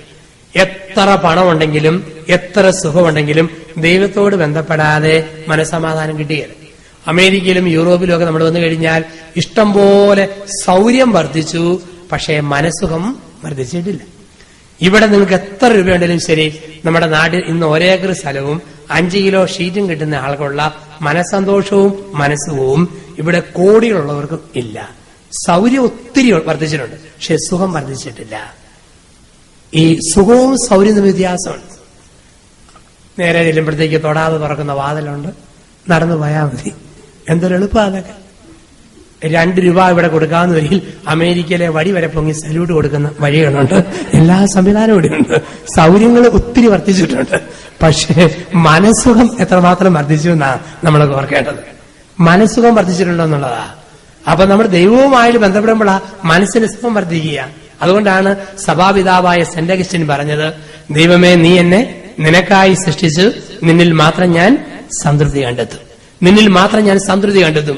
വേറെ ഒന്നുകൊണ്ട് നമുക്ക് തൃപ്തിപ്പെടാൻ പറ്റത്തില്ല. എന്ത് കിട്ടിയാലും, ലോകത്തുള്ള പെണ്ണുങ്ങളെ മുഴുവൻ സ്വന്തമായിട്ട് കിട്ടിയാലും ഒരു പുരുഷന് മനസ്സമാധാനം കിട്ടുകയില്ല. ലോകത്തുള്ള പുരുഷന്മാരെ മുഴുവൻ ഒരു സ്ത്രീക്ക് കിട്ടിയാലും സമാധാനം കിട്ടിയാല. ലോകത്തുള്ള സ്വത്ത് മുഴുവൻ കിട്ടിയാലും ഇല്ല. ദൈവത്തെ കിട്ടിയാൽ മാത്രമേ മനസ്സമാധാനമുള്ളൂ. കാരണം ദൈവവുമായി ബന്ധപ്പെടാനുള്ള ഒരു അടിസ്ഥാന ത്വര ദൈവം ഉള്ളി വെച്ചിട്ടുണ്ട്. അതുകൊണ്ടല്ലേ ഒരു വൃക്ഷത്തിന്റെ തൈ ഏത് മലമുകളിൽ നട്ടാലും എവിടെ വെള്ളമുണ്ടോ അങ്ങോട്ട് പോകും. ഒരു ചെടി ഏത് ഉൾപ്രദേശത്ത് കുഴിച്ചു വെച്ചാലും അതിന്റെ ഇല എവിടെ സൂര്യപ്രകാശമുണ്ടോ അങ്ങോട്ട് പോകും. അതുപോലെ നമ്മൾ എവിടെ പോയാലും ദൈവത്തിലേക്ക് ചെല്ലാതെ സമാധാനമില്ല. സിനിമാ താരങ്ങൾ ഹരമായ ഒരു യുവാവ്, അവരെപ്പോഴും പറയും മമ്മൂട്ടി മോഹൻലാൽ, മോഹൻലാൽ മമ്മൂട്ടി. ലുത്തിനിയ പോലെ പറയുന്ന രണ്ട് വാക്ക്. ഇപ്പൊ മമ്മൂട്ടിയുടെ ഫാൻസായ ഇവൻ ഒരു ദിവസം നടന്നു പോകുന്ന വഴിക്ക് അറിയാതെ കാല് ഒരു കല്ലെ തട്ടിയ പാടെ അവൻ വിരലെ പൊത്തിക്കൊണ്ട് എന്റെ മമ്മൂട്ടി എന്ന് വിളിക്കുവോ അതോ എന്റെ ദൈവമേ എന്റെ മാതാവേ എന്ന് വിളിക്കുവോ? ഏറ്റവും വേദനിക്കുമ്പോൾ നമ്മൾ വിളിക്കുന്നത് ദൈവത്തെയാണ്. മനുഷ്യന്റെ നീളുന്ന നൊമ്പരങ്ങളിൽ അടിസ്ഥാന നിമിഷത്തിൽ അവൻ വിളിക്കുന്നത് ദൈവത്തെയാണ്. ഇപ്പൊ ദൈവത്തോട് ബന്ധപ്പെടാതെ ജീവിക്കാൻ പറ്റുകയില്ല. അപ്പൊ ഒന്ന്, ദൈവത്തോടുള്ള ബന്ധം. അതിന് സഭ ഒരുപാട് സൗകര്യങ്ങൾ നമുക്ക് ഒരുക്കി തന്നിട്ടുണ്ട്. രണ്ട്, മനുഷ്യനോട് ബന്ധപ്പെടാതെ ജീവിക്കാൻ പറ്റുമോ? ഞാൻ ഇവിടെ നിന്ന് കഷ്ടപ്പെട്ട് തമാശ പറയുന്നു, നിങ്ങൾ പറയേ അച്ഛൻ ഇക്കിളി കൂട്ടാമെങ്കിൽ ഞങ്ങൾ ചിരിച്ചു കാണിക്കാം എന്ന് പറഞ്ഞ് നിങ്ങൾ ബലം പിടിച്ചിരുന്നാൽ എനിക്ക് പറയാൻ പറ്റുമോ? ചിരിക്കുമ്പോൾ ഞാൻ പറയുമ്പോൾ നിങ്ങൾ ചിരിക്കും. കൊണ്ടും കൊടുത്തു വളരുക, കൊണ്ടും കൊടുത്തു. എത്രയോ പേരോടാണ് നമുക്ക് ലോകത്ത് ബന്ധങ്ങളുള്ളത്. എത്രയോ പേരോട് രാത്രി ഭക്ഷണം കഴിക്കാനിരിക്കുമ്പം ഒരു കഷ്ണം വറുത്ത മീൻ മേശപ്പുറത്തിരിക്കുന്നു. കിട്ടുമോന്നറിയത്തില്ല, സങ്കല്പിച്ചാൽ മതി. ഏതായാലും ഒരു കഷ്ണം വറുത്ത മീൻ ഇങ്ങനെ മേശപ്പുറത്തിരിക്കുന്നു. ചിന്തിച്ചാലൊരു അന്ത്യവും ഇല്ല, ചിന്തിച്ചില്ല ഒരു കുന്തവും ഇല്ല. ഒരു കഷ്ണം വറുത്ത മീൻ മേശപ്പുറത്ത് വരുന്നതിന്റെ പുറകിൽ എത്ര പേരാ പ്രവർത്തിച്ചിരിക്കുന്നത്? മീൻ പിടിച്ചവർ, തീരത്തെത്തിച്ചവർ, അത് കടയിൽ എത്തിച്ചവര്, അത് മേടിച്ചവര്, വെട്ടാൻ ഉപയോഗിച്ച കത്തി, വറക്കാൻ ഉപയോഗിച്ച എണ്ണ ഒഴിച്ച ചട്ടി, 100 പേരോട് ബന്ധപ്പെട്ടപ്പോഴാ ഒരു മീൻ വറുത്ത മീനായി മേശപ്പുറത്ത് വന്നു. ആരും ഓർത്തേക്കല്ല, ആരോ വലയെറിഞ്ഞപ്പം ഒരു കഷ്ണം വറുത്ത മീൻ ഡിസ്കോ ഡാൻസ് കളിച്ച് മുക്കുവന്റെ വലയിലേക്ക് കയറുകയും അത് ഹൈജമ്പ് ചാടി നമ്മുടെ ഊട്ടുമേശപ്പുറത്ത് എത്തിയതുമല്ല. 100 പേര് പ്രവർത്തിക്കുമ്പോഴാ ഒരു മീൻ വറുത്ത മീനായി മേശപ്പുറത്ത് വരിക. ഒത്തിരി മനുഷ്യരോട് ബന്ധപ്പെട്ട നമ്മുടെ ജീവിതം മുഴുവൻ നിൽക്കുക. അപ്പൊ ഒന്ന്, ദൈവത്തോടുള്ള ബന്ധം. രണ്ട്, മനുഷ്യരോടുള്ള ബന്ധം. 3, മനസ്സാക്ഷിയോട് നമ്മൾ ബന്ധപ്പെടണം. ഒരു വണ്ടി എത്ര സ്പീഡിൽ പോയാലും ഗ്യാസ് സ്റ്റേഷനിൽ കയറി ഗ്യാസ് അടിക്കാതെ വണ്ടിക്ക് പോകാൻ പറ്റുകയില്ല. ഒരു ടോർച്ച് എത്ര ഭംഗിയായിട്ട് ജ്വലിച്ചാലും ചാർജ് ചെയ്യാതെ ടോർച്ചിന് ജ്വലിക്കാൻ പറ്റുകയില്ല. ഇതുപോലെ നമ്മൾ എത്ര മിടുക്കന്മാരും മിടുക്കുകളായിട്ട് പോയാലും ഇടയ്ക്കിടയ്ക്ക് ശാന്തമായിരുന്ന് ദൈവത്തോട് ബന്ധപ്പെടാതെ നമുക്ക് മുമ്പോട്ട് പോകാനായിട്ട് പറ്റത്തില്ല. ദൈവത്തോട് ബന്ധപ്പെടാതെ നമ്മൾ ഇടയ്ക്കിടയ്ക്ക് ചിന്തിക്കണം, ദൈവമേ ഞാൻ ഈ പോക്ക് പോയാൽ ഒരു പോക്കാണോ, എന്റെ പോക്ക് എങ്ങനെയുണ്ട്, ഇടയ്ക്കിടയ്ക്ക് ചിന്തിക്കണം. അതിനാണ് വാർഷിക ധ്യാനം എന്ന് പറയുക. അതിനാണ് ഞായറാഴ്ചത്തെ കുർബാന, അവിടെ പങ്കിടുന്ന വചന പ്രഘോഷണങ്ങൾ. ഇതെല്ലാം ഒരു മനസാക്ഷി പരിശോധനയാണ്. നമ്മുടെ കുമ്പസാരം, കൗൺസിലിങ്, കൂതാശകള് ഒരു മനസാക്ഷി ബന്ധമാണ്. ഇപ്പൊ മനസാക്ഷിയോട് ബന്ധപ്പെടാതെ നമുക്ക് ജീവിച്ചു മുമ്പോട്ടാൻ പറ്റൂല. 4, പ്രപഞ്ചത്തോട് നമ്മൾ ബന്ധപ്പെടണം എന്ന് പറഞ്ഞാൽ ചുറ്റുപാടുകളെ മുഴുവൻ നമ്മൾ സ്നേഹിക്കണം. കപ്പുച്ചിൻ സഭയുടെ സ്ഥാപകനായ അസീസിലെ ഫ്രാൻസിസിനെ വിളിക്കുന്നത് ദ പേറ്റൺ ഓഫ് ഇക്കോളജി എന്നാണ്. പരിസ്ഥിതിയുടെ മധ്യസ്ഥൻ എന്നാണ് വിളിക്കുക. 8 നൂറ്റാണ്ടുകൾ മുമ്പ് ജീവിച്ചിരുന്നതാ അദ്ദേഹം. സകല ജീവജാലങ്ങളെയും സ്നേഹിച്ചു. സൂര്യന് സഹോദരൻ, ചന്ദ്രന് സഹോദരി, വെള്ളം സഹോദരി. മരിക്കാൻ നേരത്ത് പാടി സോദരി മരണമേ സ്വാഗതം സ്വാഗതം. ചുറ്റുപാടുകളെ നമ്മൾ സ്നേഹിക്കുക എന്നുള്ളതാണ്, പരിസരങ്ങളെ. പലപ്പോഴും മലയാളി, ഇവിടെയൊക്കെ വ്യത്യാസം നമുക്കറിയാം. ഒരു മലയാളികളുടെ പ്രത്യേകതയാണ് അവിടെ തോന്നുന്നതുപോലെയൊക്കെ പഴം നിന്നിട്ട് നമ്മുടെ നാട്ടിലാണ് തൊലി വഴിയിൽ എറിയുന്നവര് ചവിട്ടി തന്നെ ഫ്ലാറ്റായിട്ട് എല്ലാവരും വീണിട്ട് ഇടത്തും വരത്തും കാർക്കിച്ചു തുപ്പുന്നു, മുട്ടായി കടലാസ് വലിച്ചെറിഞ്ഞിട്ട് പോകുന്നു. എന്നാ വേഷണിൽ ഇങ്ങനെ കൊണ്ടത് അറിയാതെ വഴിയിട്ടിട്ട് അറിയാത്ത ഒരു ഒറ്റപ്പോക്ക്. അത് നമ്മുടെ സ്വഭാവമാണ്. ഗതികേടിന് നമ്മുടെ നാട്ടിൽ പബ്ലിക് റോഡ് എന്നതിന്റെ മലയാള തർജ്ജിമ പൊതുനിരത്ത് എന്നാണ്. പല ആൾക്കാരും ധരിച്ചു വെച്ചിരിക്കുന്നത് പൊതുവായ സാധനം മൊത്തം നിരത്താനുള്ള സ്ഥലം പൊതുനിരത്ത്. ഇങ്ങനെ കാണുന്ന ലോകത്താണ് നമ്മൾ ജീവിക്കുക. അപ്പൊ നമ്മുടെ ചുറ്റുപാടുകളെ സ്നേഹിക്കണമെന്നാ പറയുക. അപ്പൊ ദൈവത്തോട് നമ്മൾ ബന്ധപ്പെടുക, സഹോദരങ്ങളോട് ബന്ധപ്പെടുക, മനസാക്ഷിയോട് ബന്ധപ്പെടുക, അതോടൊപ്പം തന്നെ നമ്മുടെ ചുറ്റുപാടുകളുള്ള ആ പ്രപഞ്ചത്തോട് നമ്മൾ ബന്ധപ്പെടുക. വീണ്ടും ഈ മനുഷ്യ ജീവിതത്തിൽ ദൈവം നമുക്ക് 4 കടപ്പാടുകൾ തന്നിട്ടുണ്ട്. ഈ കടപ്പാട് കൂടെ വീട്ടിയാലേ ജീവിതം പൂർണ്ണമാവും. ഒരു മനുഷ്യ ജന്മത്തിൽ ദൈവം നമുക്ക് നിശ്ചയിച്ചു തന്നിരിക്കുന്ന 4 കടപ്പാടുകളുണ്ട്. ഈ 4 കടപ്പാടുകളും യേശു തമ്പുരാൻ വീട്ടിയിട്ടുണ്ട്. ഓരോ ക്രിസ്തു ശിഷ്യനും ഈ 4 കടപ്പാടുകൾ വീട്ടണം. ഒന്നാമത്തെ കടപ്പാട് ദൈവത്തോട്, രണ്ടാമത്തെ കടപ്പാട് അപ്പനമ്മമാരോട്, മൂന്നാമത്തെ കടപ്പാട് ഗുരുഭൂതരോട്, നാലാമത്തെ കടപ്പാട് സഹജീവികളോട്.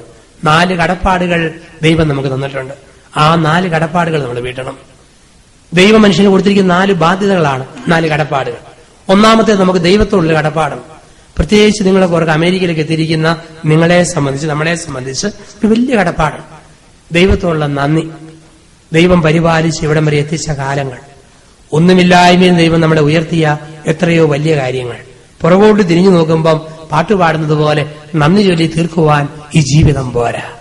ദൈവം തന്ന ഭർത്താവ്, ദൈവം തന്ന ഭാര്യ, ദൈവം തന്ന കുഞ്ഞുങ്ങള്, ദൈവം തന്ന വീട്, ദൈവം തന്ന സ്വത്ത്, ദൈവം തന്ന ജോലി, ദൈവം തന്ന ദേശം, ഒത്തിരി അത്ഭുതങ്ങൾ ദൈവം നമ്മുടെ ജീവിതത്തിൽ ചൊരിഞ്ഞിട്ടുണ്ട്. അപ്പൊ നമുക്ക് എത്ര പരിമിതി ഇവിടെ ഉണ്ടെങ്കിലും ശരി, നന്ദിയില്ലാതെ ജീവിക്കാൻ നമുക്ക് പറ്റുകയില്ല. ദൈവത്തോട് നമുക്ക് കടപ്പാട് വേണം. ആ കടപ്പാടിന്റെ ഭാഗമാ ഈ 3-4 ദിവസങ്ങളിൽ സമയം കണ്ടെത്തി തമ്പുരാന്റെ നാമത്തിൽ സമയം മാറ്റിവെച്ച് ഞാൻ വരുന്നതും, ഞായറാഴ്ചകൾ എന്റെ ദൈവത്തിന് നന്ദി പറയാൻ ഞായറാഴ്ചയെങ്കിലും ഒരു കുർബാന അർപ്പിക്കാൻ ഞാൻ പോകുന്നതും, ദിവസവും അല്പസമയമെങ്കിലും എന്റെ വീട്ടിലിരുന്ന ബൈബിള് വായിക്കുന്നതും, സമയമനുസരിച്ച് കൊന്തമണി കയ്യിലിട്ട് ഉരുട്ടുന്നതും, ഈ പ്രാർത്ഥനയും ഒരുപക്ഷെ നമ്മൾ പാവപ്പെട്ട മനുഷ്യർക്ക് ആരോരും അറിയാതെ കൊച്ചു കൊച്ചു നന്മകൾ ചെയ്യുന്നതും, ചില കൃത്യമായ ദശാംശം കൊടുക്കുന്നതും, ചില ജീവകാരുണ്യ പ്രവൃത്തികൾ കുറെയെങ്കിലും ചെയ്യുന്നതും ഒക്കെ ഈ ദൈവത്തോടുള്ള നമ്മുടെ കടപ്പാടിന്റെ ഭാഗമാണ്. ആ ദൈവത്തോടുള്ള കടപ്പാട് നമുക്ക് ആവശ്യമാണ്. കഴിഞ്ഞ ലോകകപ്പിന്റെ ക്വാർട്ടർ ഫൈനലിൽ ബ്രസീലിനെ തോൽപ്പിച്ചു ഫ്രാൻസ്. തോൽപ്പിച്ചു കഴിഞ്ഞപ്പോഴത്തേക്ക് ഒത്തിരി അരിശമായി. പിറ്റേ ദിവസം രാവിലെ ബ്രസീലിന്റെ തലസ്ഥാന നഗരിയിൽ ഒരു ചെറുപ്പക്കാരൻ 30 റൗണ്ട് വെടിവെക്കാവുന്ന ഒരു തോക്കും കൊണ്ട് വന്നു നിന്നു. ഒരു പുൽത്തകടിയിൽ ആൾക്കാർക്ക് ഇവന് ചുറ്റും വന്ന് വട്ടം കൂടി നിന്നു. അവൻ പുൽത്തകടിയെ കയറി നിന്നിട്ട് എല്ലാരും നോക്കി നിൽക്കെ വലതുകാലിൽ ഉപ്പൂറ്റി കുത്തി വട്ടം കറങ്ങിയിട്ട് ആകാശത്തേക്ക് നോക്കി 30 റൗണ്ട് വെടിവെച്ചു. ആൾക്കാർ ചോദിച്ചു, നീ എന്നായി കാണിക്കുന്നത്? അവൻ പറഞ്ഞു, ബ്രസീലിനെ ക്വാർട്ടർ ഫൈനലിൽ തോൽപ്പിച്ച ദൈവം എവിടാണേലും അവനിട്ട് കൊള്ളാൻ വേണ്ടിയാണ് ഈ 30 റൗണ്ട് വെടി ആകാശത്തേക്ക് വെക്കുക. ഇങ്ങനെ ദൈവത്തെ വെടിവെക്കുന്ന മനുഷ്യന്റെ ലോകത്താ ഇന്ന് നമ്മൾ ജീവിക്കുകയാണ്. അവിടെയാണ് നമ്മൾ ദൈവത്തോട് കടപ്പാടുള്ള മനുഷ്യരായിട്ട് ജീവിക്കുക. ദൈവവുമായുള്ള കടപ്പാട്, നന്നായിട്ട് ജീവിച്ച് നന്മയെ ജീവിച്ച് ഉള്ളതുകൊണ്ട് സന്തോഷത്തോടെ പങ്കുവെച്ച് വിശുദ്ധിയുടെ ഒരു അങ്കി അണിയുന്ന മനുഷ്യരായിട്ട് നമ്മൾ ജീവിക്കുക എന്നുള്ളതാ ദൈവത്തിലുള്ള കടപ്പാട്. 2, മാതാപിതാക്കളോട് നമുക്ക് വലിയൊരു കടപ്പാടുണ്ട്. മാതാപിതാക്കളുടെ കടപ്പാട് യേശുവിന്റെ ജീവിതത്തിൽ നമ്മൾ കാണുന്നുണ്ട്. ഈശോയ്ക്ക് മനസ്സിലായി ബലി പൂർത്തിയാക്കാൻ ഒറ്റ തടസ്സം കൂടി ഈശോയ്ക്കുണ്ട്. എല്ലാം ചെയ്തു, പക്ഷേ ബലി പൂർത്തിയാക്കാൻ ഈശോയ്ക്ക് ഒരൊറ്റ തടസ്സമേ ഉള്ളൂ. കാരണം അമ്മയോടുള്ള ഉത്തരവാദിത്വം പൂർണ്ണമായി തീർത്തിട്ടില്ല. അമ്മയോടുള്ള ഉത്തരവാദിത്വം പൂർണ്ണമായി തീർക്കാത്തത് കൊണ്ട് ഈശോ പറഞ്ഞു, യോഹന്നാനെ, എന്റെ അമ്മ ഇതാ ഇന്നു മുതൽ നിന്റെ അമ്മ, ഇവളെ കൂടെ നോക്കിക്കോണം. അമ്മയോടുള്ള കടപ്പാട് പൂർത്തിയാക്കി യോഹന്നാന്റെ ഏൽപ്പിച്ചിട്ട് ഈശോ പറഞ്ഞു, പിതാവേ, നിന്റെ കരങ്ങളിൽ എന്റെ ആത്മാവിനെ ഞാൻ സമർപ്പിക്കുന്നു. ജനിപ്പിച്ച അപ്പനോട്, മുമ്പ് പ്രസവിച്ച അമ്മയോട് നമുക്കെന്നും കടപ്പാടും. അതുകൊണ്ടാണല്ലോ നിങ്ങൾ ഇവിടെ ആയിരിക്കുമ്പോഴും മാതാപിതാക്കളെ കാണാൻ വേണ്ടി ഒത്തിരി പണം ചെലവ് ചെയ്ത് ഓടിയെത്താനും പറ്റും തോന്നുന്ന ഒരു കൊളുത്തിപ്പിടുത്തം നമ്മുടെ ഉള്ളിൽ വെച്ചിരിക്കുന്നത് ഈ കടപ്പാടാ. ചിലപ്പോൾ ഒത്തിരി ബുദ്ധിമുട്ടിനിടയിലും അവരെയൊക്കെ കൊണ്ടുവന്ന് ഈ നാട്ടില് നമ്മുടെ കൂടെ നിർത്തി പരിപാലിക്കുന്നതും ഈ കടപ്പാടാ. അപ്പൊ ഒരു വലിയ കടപ്പാടുണ്ട്. ഒരിക്കലും മാതാപിതാക്കളെ നമ്മൾ വേദനിപ്പിക്കരുത്. നമ്മുടെ വാക്കുകൊണ്ടോ ചിന്ത കൊണ്ടോ പ്രവൃത്തി കൊണ്ടോ അവരെ നൊമ്പരപ്പെടുത്തുന്ന ഒന്നും പറയരുത്. അവർക്കൊരിക്കലും നമ്മുടെ ലെവലിലേക്ക് വളരാൻ പറ്റുകയില്ല. നമ്മൾ അവരുടെ ലെവലിലേക്ക് താഴാൻ പഠിക്കണം. ഒരിക്കൽ പോലും നമ്മൾ കാരണം ആ കണ്ണുകൾ നിറയാനോ മനസ്സ് നൊമ്പരപ്പെടാനോ ഇടയാകരുത്. മാതാപിതാക്കളോടുള്ള കടപ്പാട്. 3, ഗുരുജനങ്ങളോട് കടപ്പാടുണ്ട്. ആരെല്ലാം നമ്മളെ പഠിപ്പിച്ച് വലുതാക്കിയോ അവരോടൊക്കെ കടപ്പാടുണ്ട്. ഒരുപക്ഷെ ഒരു കൊച്ചു ക്ലാസ്സിൽ പഠിപ്പിച്ച ആള് മുതൽ ആരെല്ലാം നമുക്ക് നന്മയുടെ വഴികൾ പറഞ്ഞു നിന്ന് കൈപിടിച്ച് നമ്മളെ ആനയിച്ചോ അവരെല്ലാം നമ്മുടെ ഗുരുജനങ്ങളാ. അവരോടൊക്കെ നമുക്ക് കടപ്പാടുണ്ട്. ഗുരുഭൂതരെ സ്നേഹത്തോടുകൂടി നമ്മൾ ഓർക്കുക, അവരോട് നമുക്ക് കടപ്പാടുണ്ട്. അതുകൊണ്ടാണല്ലോ പറയുക, കൊച്ചു പിള്ളേരോട് പറയും, അധ്യാപകരെ ഒരിക്കലും പരിഹസിക്കരുതെന്ന് പറയും. അധ്യാപകരെ പരിഹസിക്കരുത് പിള്ളേരോട് പറയും. ചിലപ്പോഴൊക്കെ കേട്ടിട്ടുണ്ട്, ചില കൊച്ചു പിള്ളേർക്ക് എന്ത് രസമായിട്ടാ, ഒരു കോളേജില്, പെണ്ണുങ്ങളുടെ കോളേജിൽ ഒരച്ഛൻ മാത്രമേ ഉള്ളൂ ആണായിട്ട്, അവിടുത്തെ പ്രൊഫസർ. തൊട്ടടുത്ത് ആമ്പിള്ളാരുടെ കോളേജുണ്ട്.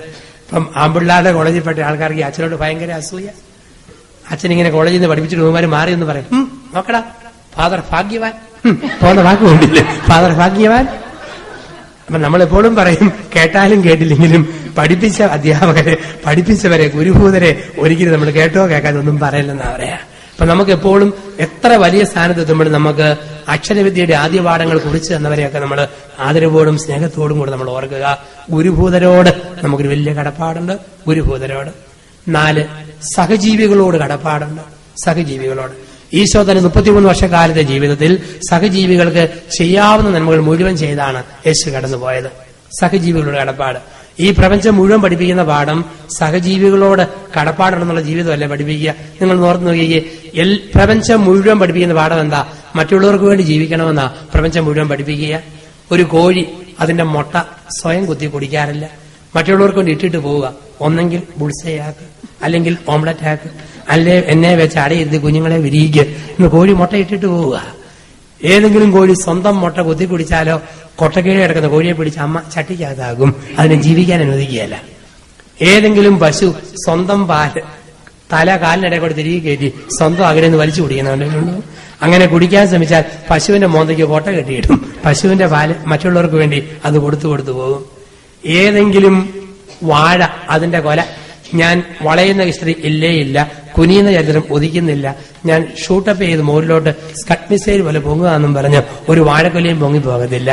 7-8 മാസം വാഴക്കൊല കാളാമുണ്ടനും ചുണ്ടും കൊലയും കൂടെ മൊത്തം കുനിഞ്ഞിട്ട് പറയും, നിങ്ങൾ ജൈവവളം, രാസവളം, ചപ്പ, ചവറ, ചാല് ഒക്കെ വെട്ടി രക്ഷിച്ചതല്ലേ, ഇത് എന്റെ ശരീരമാകുന്നു, വെട്ടി ഭക്ഷിക്കുവിൻ. വെട്ടുമ്പം പറയും, ഇതിന്റെ രക്തമാകുന്നു, ഷട്ടേ വീഴാതെ സൂക്ഷിക്കുവിൻ. വാഴയുടെ കൊല മറ്റുള്ളവർക്ക് വേണ്ടി, തെങ്ങിന്റെ തേങ്ങ മറ്റുള്ളവർക്ക് വേണ്ടി. ഏതെങ്കിലും തെങ്ങ് പറയോ 150 തേങ്ങ സൂപ്പർ ഡെക്കറേഷൻ, തേങ്ങാക്കൊല തോളെ തന്നെ കാലാകാലം നിൽക്കട്ടെന്നും പറഞ്ഞ് ഒരു തെങ്ങും താങ്ങുകയില്ല. 5-8 മാസം ആകുമ്പം തേങ്ങ മൊത്തം പൊടിച്ച് താഴത്തേക്ക് ഇട്ട് തരും. നിങ്ങൾ എന്നെ കൃത്യമായി രക്ഷിച്ചതല്ലേ, എന്റെ ശരീരം എടുത്ത് ഭക്ഷിക്കുവിൻ. കപ്പ വംശം നിലനിൽക്കുന്നത് കിഴങ്ങ് കുഴിച്ചിട്ടല്ല, കോല് മുറിച്ചിട്ടാ. എന്നാലും കപ്പ 8-10 കിലോ കപ്പക്കിഴങ്ങും 2-3 നിലാം കിഴങ്ങും ചുവന്നോട് നിൽക്കുക, പറിച്ച് ഭക്ഷിക്കുക എന്നും പറഞ്ഞ് എല്ലാം മറ്റുള്ളവർക്ക് വേണ്ടിയാ. പന്നി പോലും ചത്തു കഴിഞ്ഞാൽ ഫോർക്ക് ഫ്രൈ സ്റ്റാൻഡേർഡ് സാധനം, ജീവിതകാലത്ത് ഗുണമില്ലെങ്കിലും കൊള്ളാം. പക്ഷെ മനുഷ്യനോ ജീവിക്കുമ്പോൾ ഉപകാരം ചെയ്തില്ലെങ്കിൽ മരിച്ചു കഴിഞ്ഞ് വല്ല കാര്യമുണ്ടോ? 24 മണിക്കൂർ അല്ലെങ്കിൽ 48 മണിക്കൂർ കഴിയുമ്പോൾ അടക്കണം. ഇന്ന് പിന്നെ മൊബൈൽ മോർച്ചറിയൊക്കെ വന്നതുകൊണ്ട് കുറെ നാൾ കൂടെ ഒക്കെ വെക്കുന്ന രീതിയുണ്ട്. ഫുട്ബോളിന്റെ ഫൈനൽ കഴിഞ്ഞ് അപ്പനെ അടക്കാമെന്നും പറഞ്ഞ് പെട്ടി വെച്ചിട്ട് കളി കാണുന്ന മക്കളുടെ ലോകത്താ നമ്മളിന്ന് ജീവിക്കുക. ഈയൊരു പള്ളി ഞാൻ ധ്യാനിപ്പിച്ചപ്പോൾ ഒരു ചേട്ടൻ മരിച്ചുപോയി രാവിലെ 9 മണിക്ക്. വികാരിച്ച് അനൗൺസ് ചെയ്തു, ഇന്ന് രാവിലെ 9 മരിച്ച ചേട്ടനെ നാളെ രാവിലെ 10:30 അടക്കും.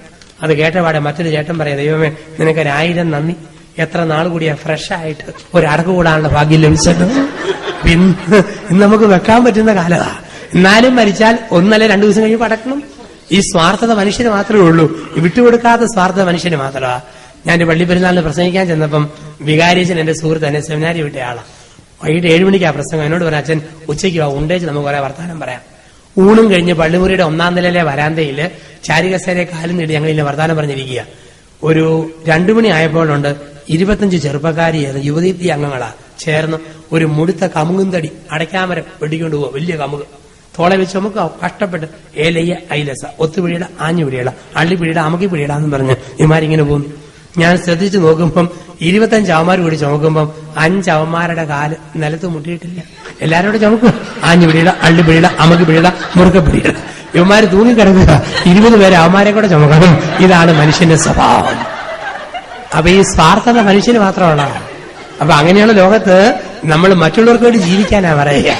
സഹജീവികൾക്ക് സാധിക്കുന്ന കൊച്ചു കൊച്ചു നന്മകൾ ചെയ്ത് ജീവിതത്തിന്റെ യാത്ര നമ്മൾ പൂർത്തിയാക്കുക.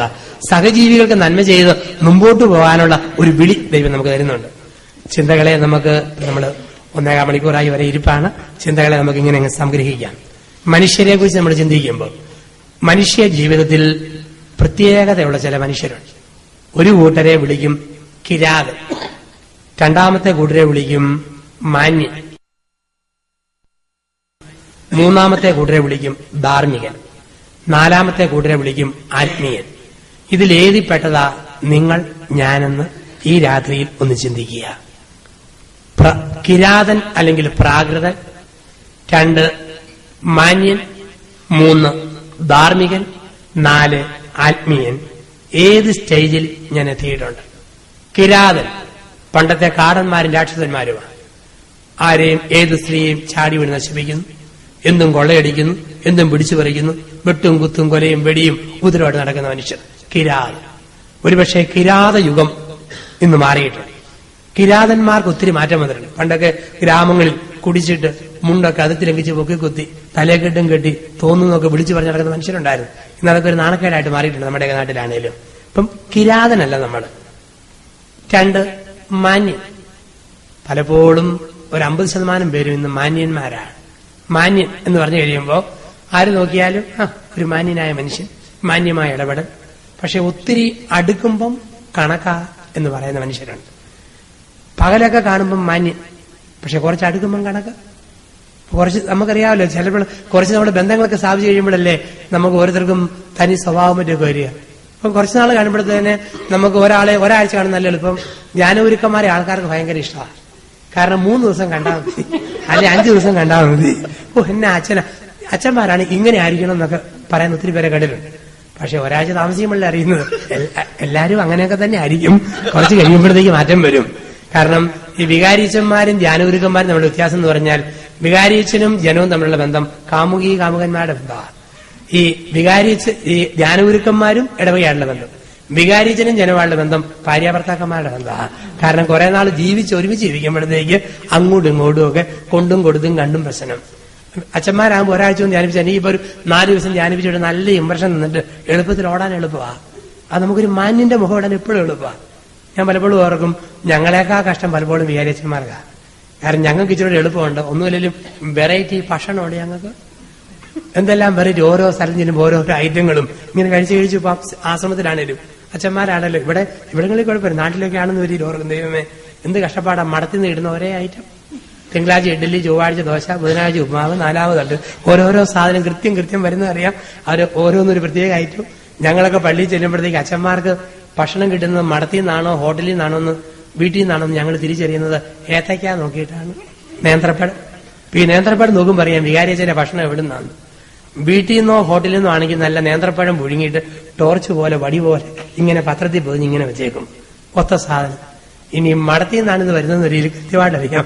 മടത്തിലൊരു ചോറ്റുപാത്രമുണ്ട്, തലമുറകളുടെ ചോറ്റുപാത്രം.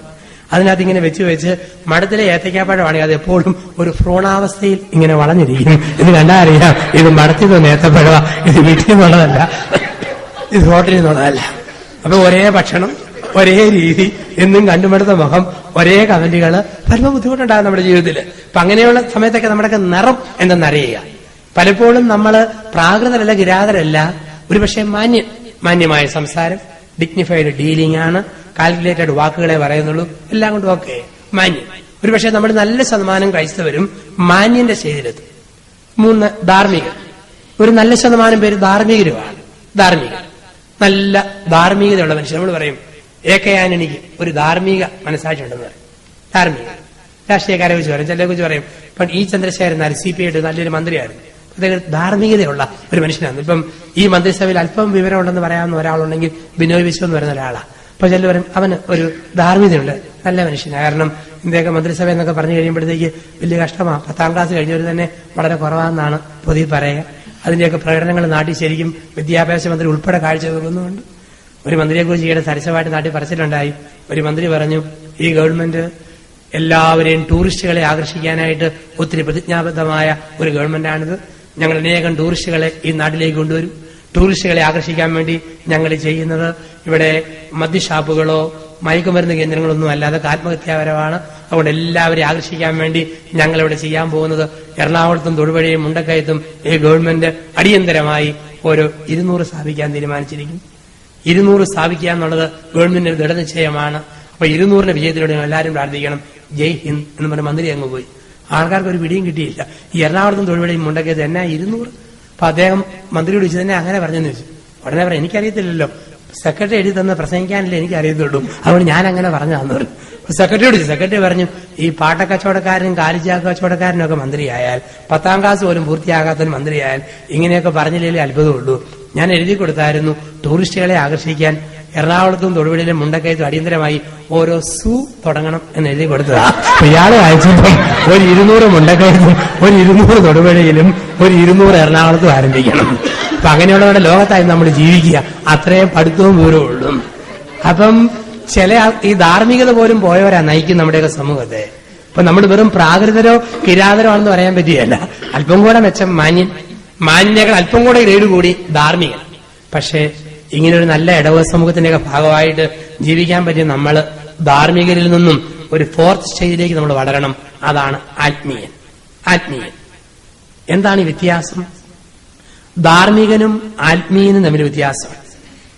ധാർമ്മികൻ സ്വന്തം വീഴ്ചകളെക്കുറിച്ച് നൊമ്പരപ്പെടും. ആത്മീയൻ കൃപയില്ലായ്മയെ ഓർത്ത് നൊമ്പരപ്പെടും.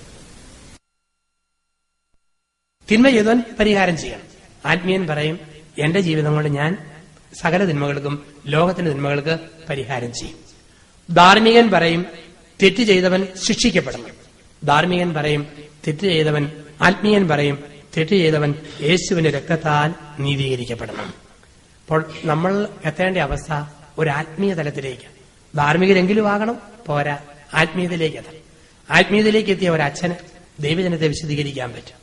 ആത്മീയതയിലേക്ക് വളർന്ന ഒരപ്പന് ഭാര്യയെയും മക്കളെയും വിശദീകരിക്കാൻ പറ്റും. ആത്മീയതയിലേക്ക് വളർന്ന ഒരമ്മയ്ക്ക് ഭർത്താവിനെയും കുഞ്ഞുങ്ങളെയും നേടാൻ പറ്റും. ആത്മീയതയിലേക്ക് വളർന്ന ഒരു ഇടവക സമൂഹത്തിന് ഒത്തിരി പേരെ ഈ കൂട്ടായ്മയിലേക്ക് ജീവിത മാതൃക വഴി എത്തിക്കാൻ പറ്റും. അങ്ങനെ ആത്മീയതയിൽ വളരുന്ന മനുഷ്യത്വങ്ങളായി നമ്മുടെ ജീവിതങ്ങളെ നമുക്ക് രൂപപ്പെടുത്താം, രൂപാന്തരപ്പെടുത്താം. ആ കൃപയ്ക്കായി ധ്യാനത്തിന് ഒന്നാമത്തെ രാത്രിയിൽ നമുക്ക് പ്രാർത്ഥിക്കാം. ഒരു നിമിഷം നമുക്ക് എഴുന്നേറ്റ് നിൽക്കാം. പ്രാർത്ഥനയ്ക്ക് ശേഷം ഗായക സംഘം ഒരു പാട്ട് പാടും. ആ പാട്ടോടുകൂടി നമ്മുടെ ഇന്നത്തെ ശുശ്രൂഷയുടെ സമാപനത്തിലേക്ക് നമ്മൾ കടക്കും. കരങ്ങൾ യാതനാരൂപത്തിൽ പിടിച്ച് നമുക്കൊരു നിമിഷം പ്രാർത്ഥിക്കാം. സൃഷ്ടാവായ ദൈവമേ, ഞങ്ങളെ നീ സ്തുതിക്കുന്നു. ദൈവത്തിന്റെ ഛായയിലും സാദൃശ്യത്തിലും ഞങ്ങളെ സൃഷ്ടിച്ചതിനും പരിപാലിച്ചതിനും ഓരോ നിമിഷവും കൈപിടിച്ച് നടത്തുന്നതിനും ദൈവമേ നന്ദി, സ്നേഹമേ നന്ദി, സൃഷ്ടാവേ നന്ദി. എന്റെ ദൈവമേ, എന്റെ ജീവിതത്തിൽ വന്നുപോയ എല്ലാ വീഴ്ചകൾക്കും മാപ്പി ചോദിക്കുന്നു. ഞങ്ങളുടെ ജീവിതത്തിലെ എല്ലാ തെറ്റുകളെയും തിരുത്തുവാൻ പരിശുദ്ധാത്മാവിന്റെ നവമായ അഭിഷേകം ഞങ്ങൾക്ക് തരണമേ. എന്റെ ജീവിതത്തിൽ സന്തോഷിക്കുവാനും ആത്മാവിൽ ആനന്ദിക്കുവാനും ഈ ജന്മത്തെ പ്രതി ദൈവത്തെ സ്തുതിക്കുവാനും ശക്തി തരണമേ. ദൈവമേ നന്ദി, യേശുവേ നന്ദി, പരിശുദ്ധാത്മാവേ നന്ദി. ബുദ്ധിശക്തിയും സ്വാതന്ത്ര്യവും മനസ്സാക്ഷിയും അമർത്യതയും ദൈവമഹത്വത്തിനായി വിനിയോഗിക്കുവാൻ സൃഷ്ടപ്രപഞ്ചത്തിന്റെ കിരീടമായ എന്നെ അവിടുന്ന് ശക്തിപ്പെടുത്തണമേ. Hallelujah, hallelujah, hallelujah.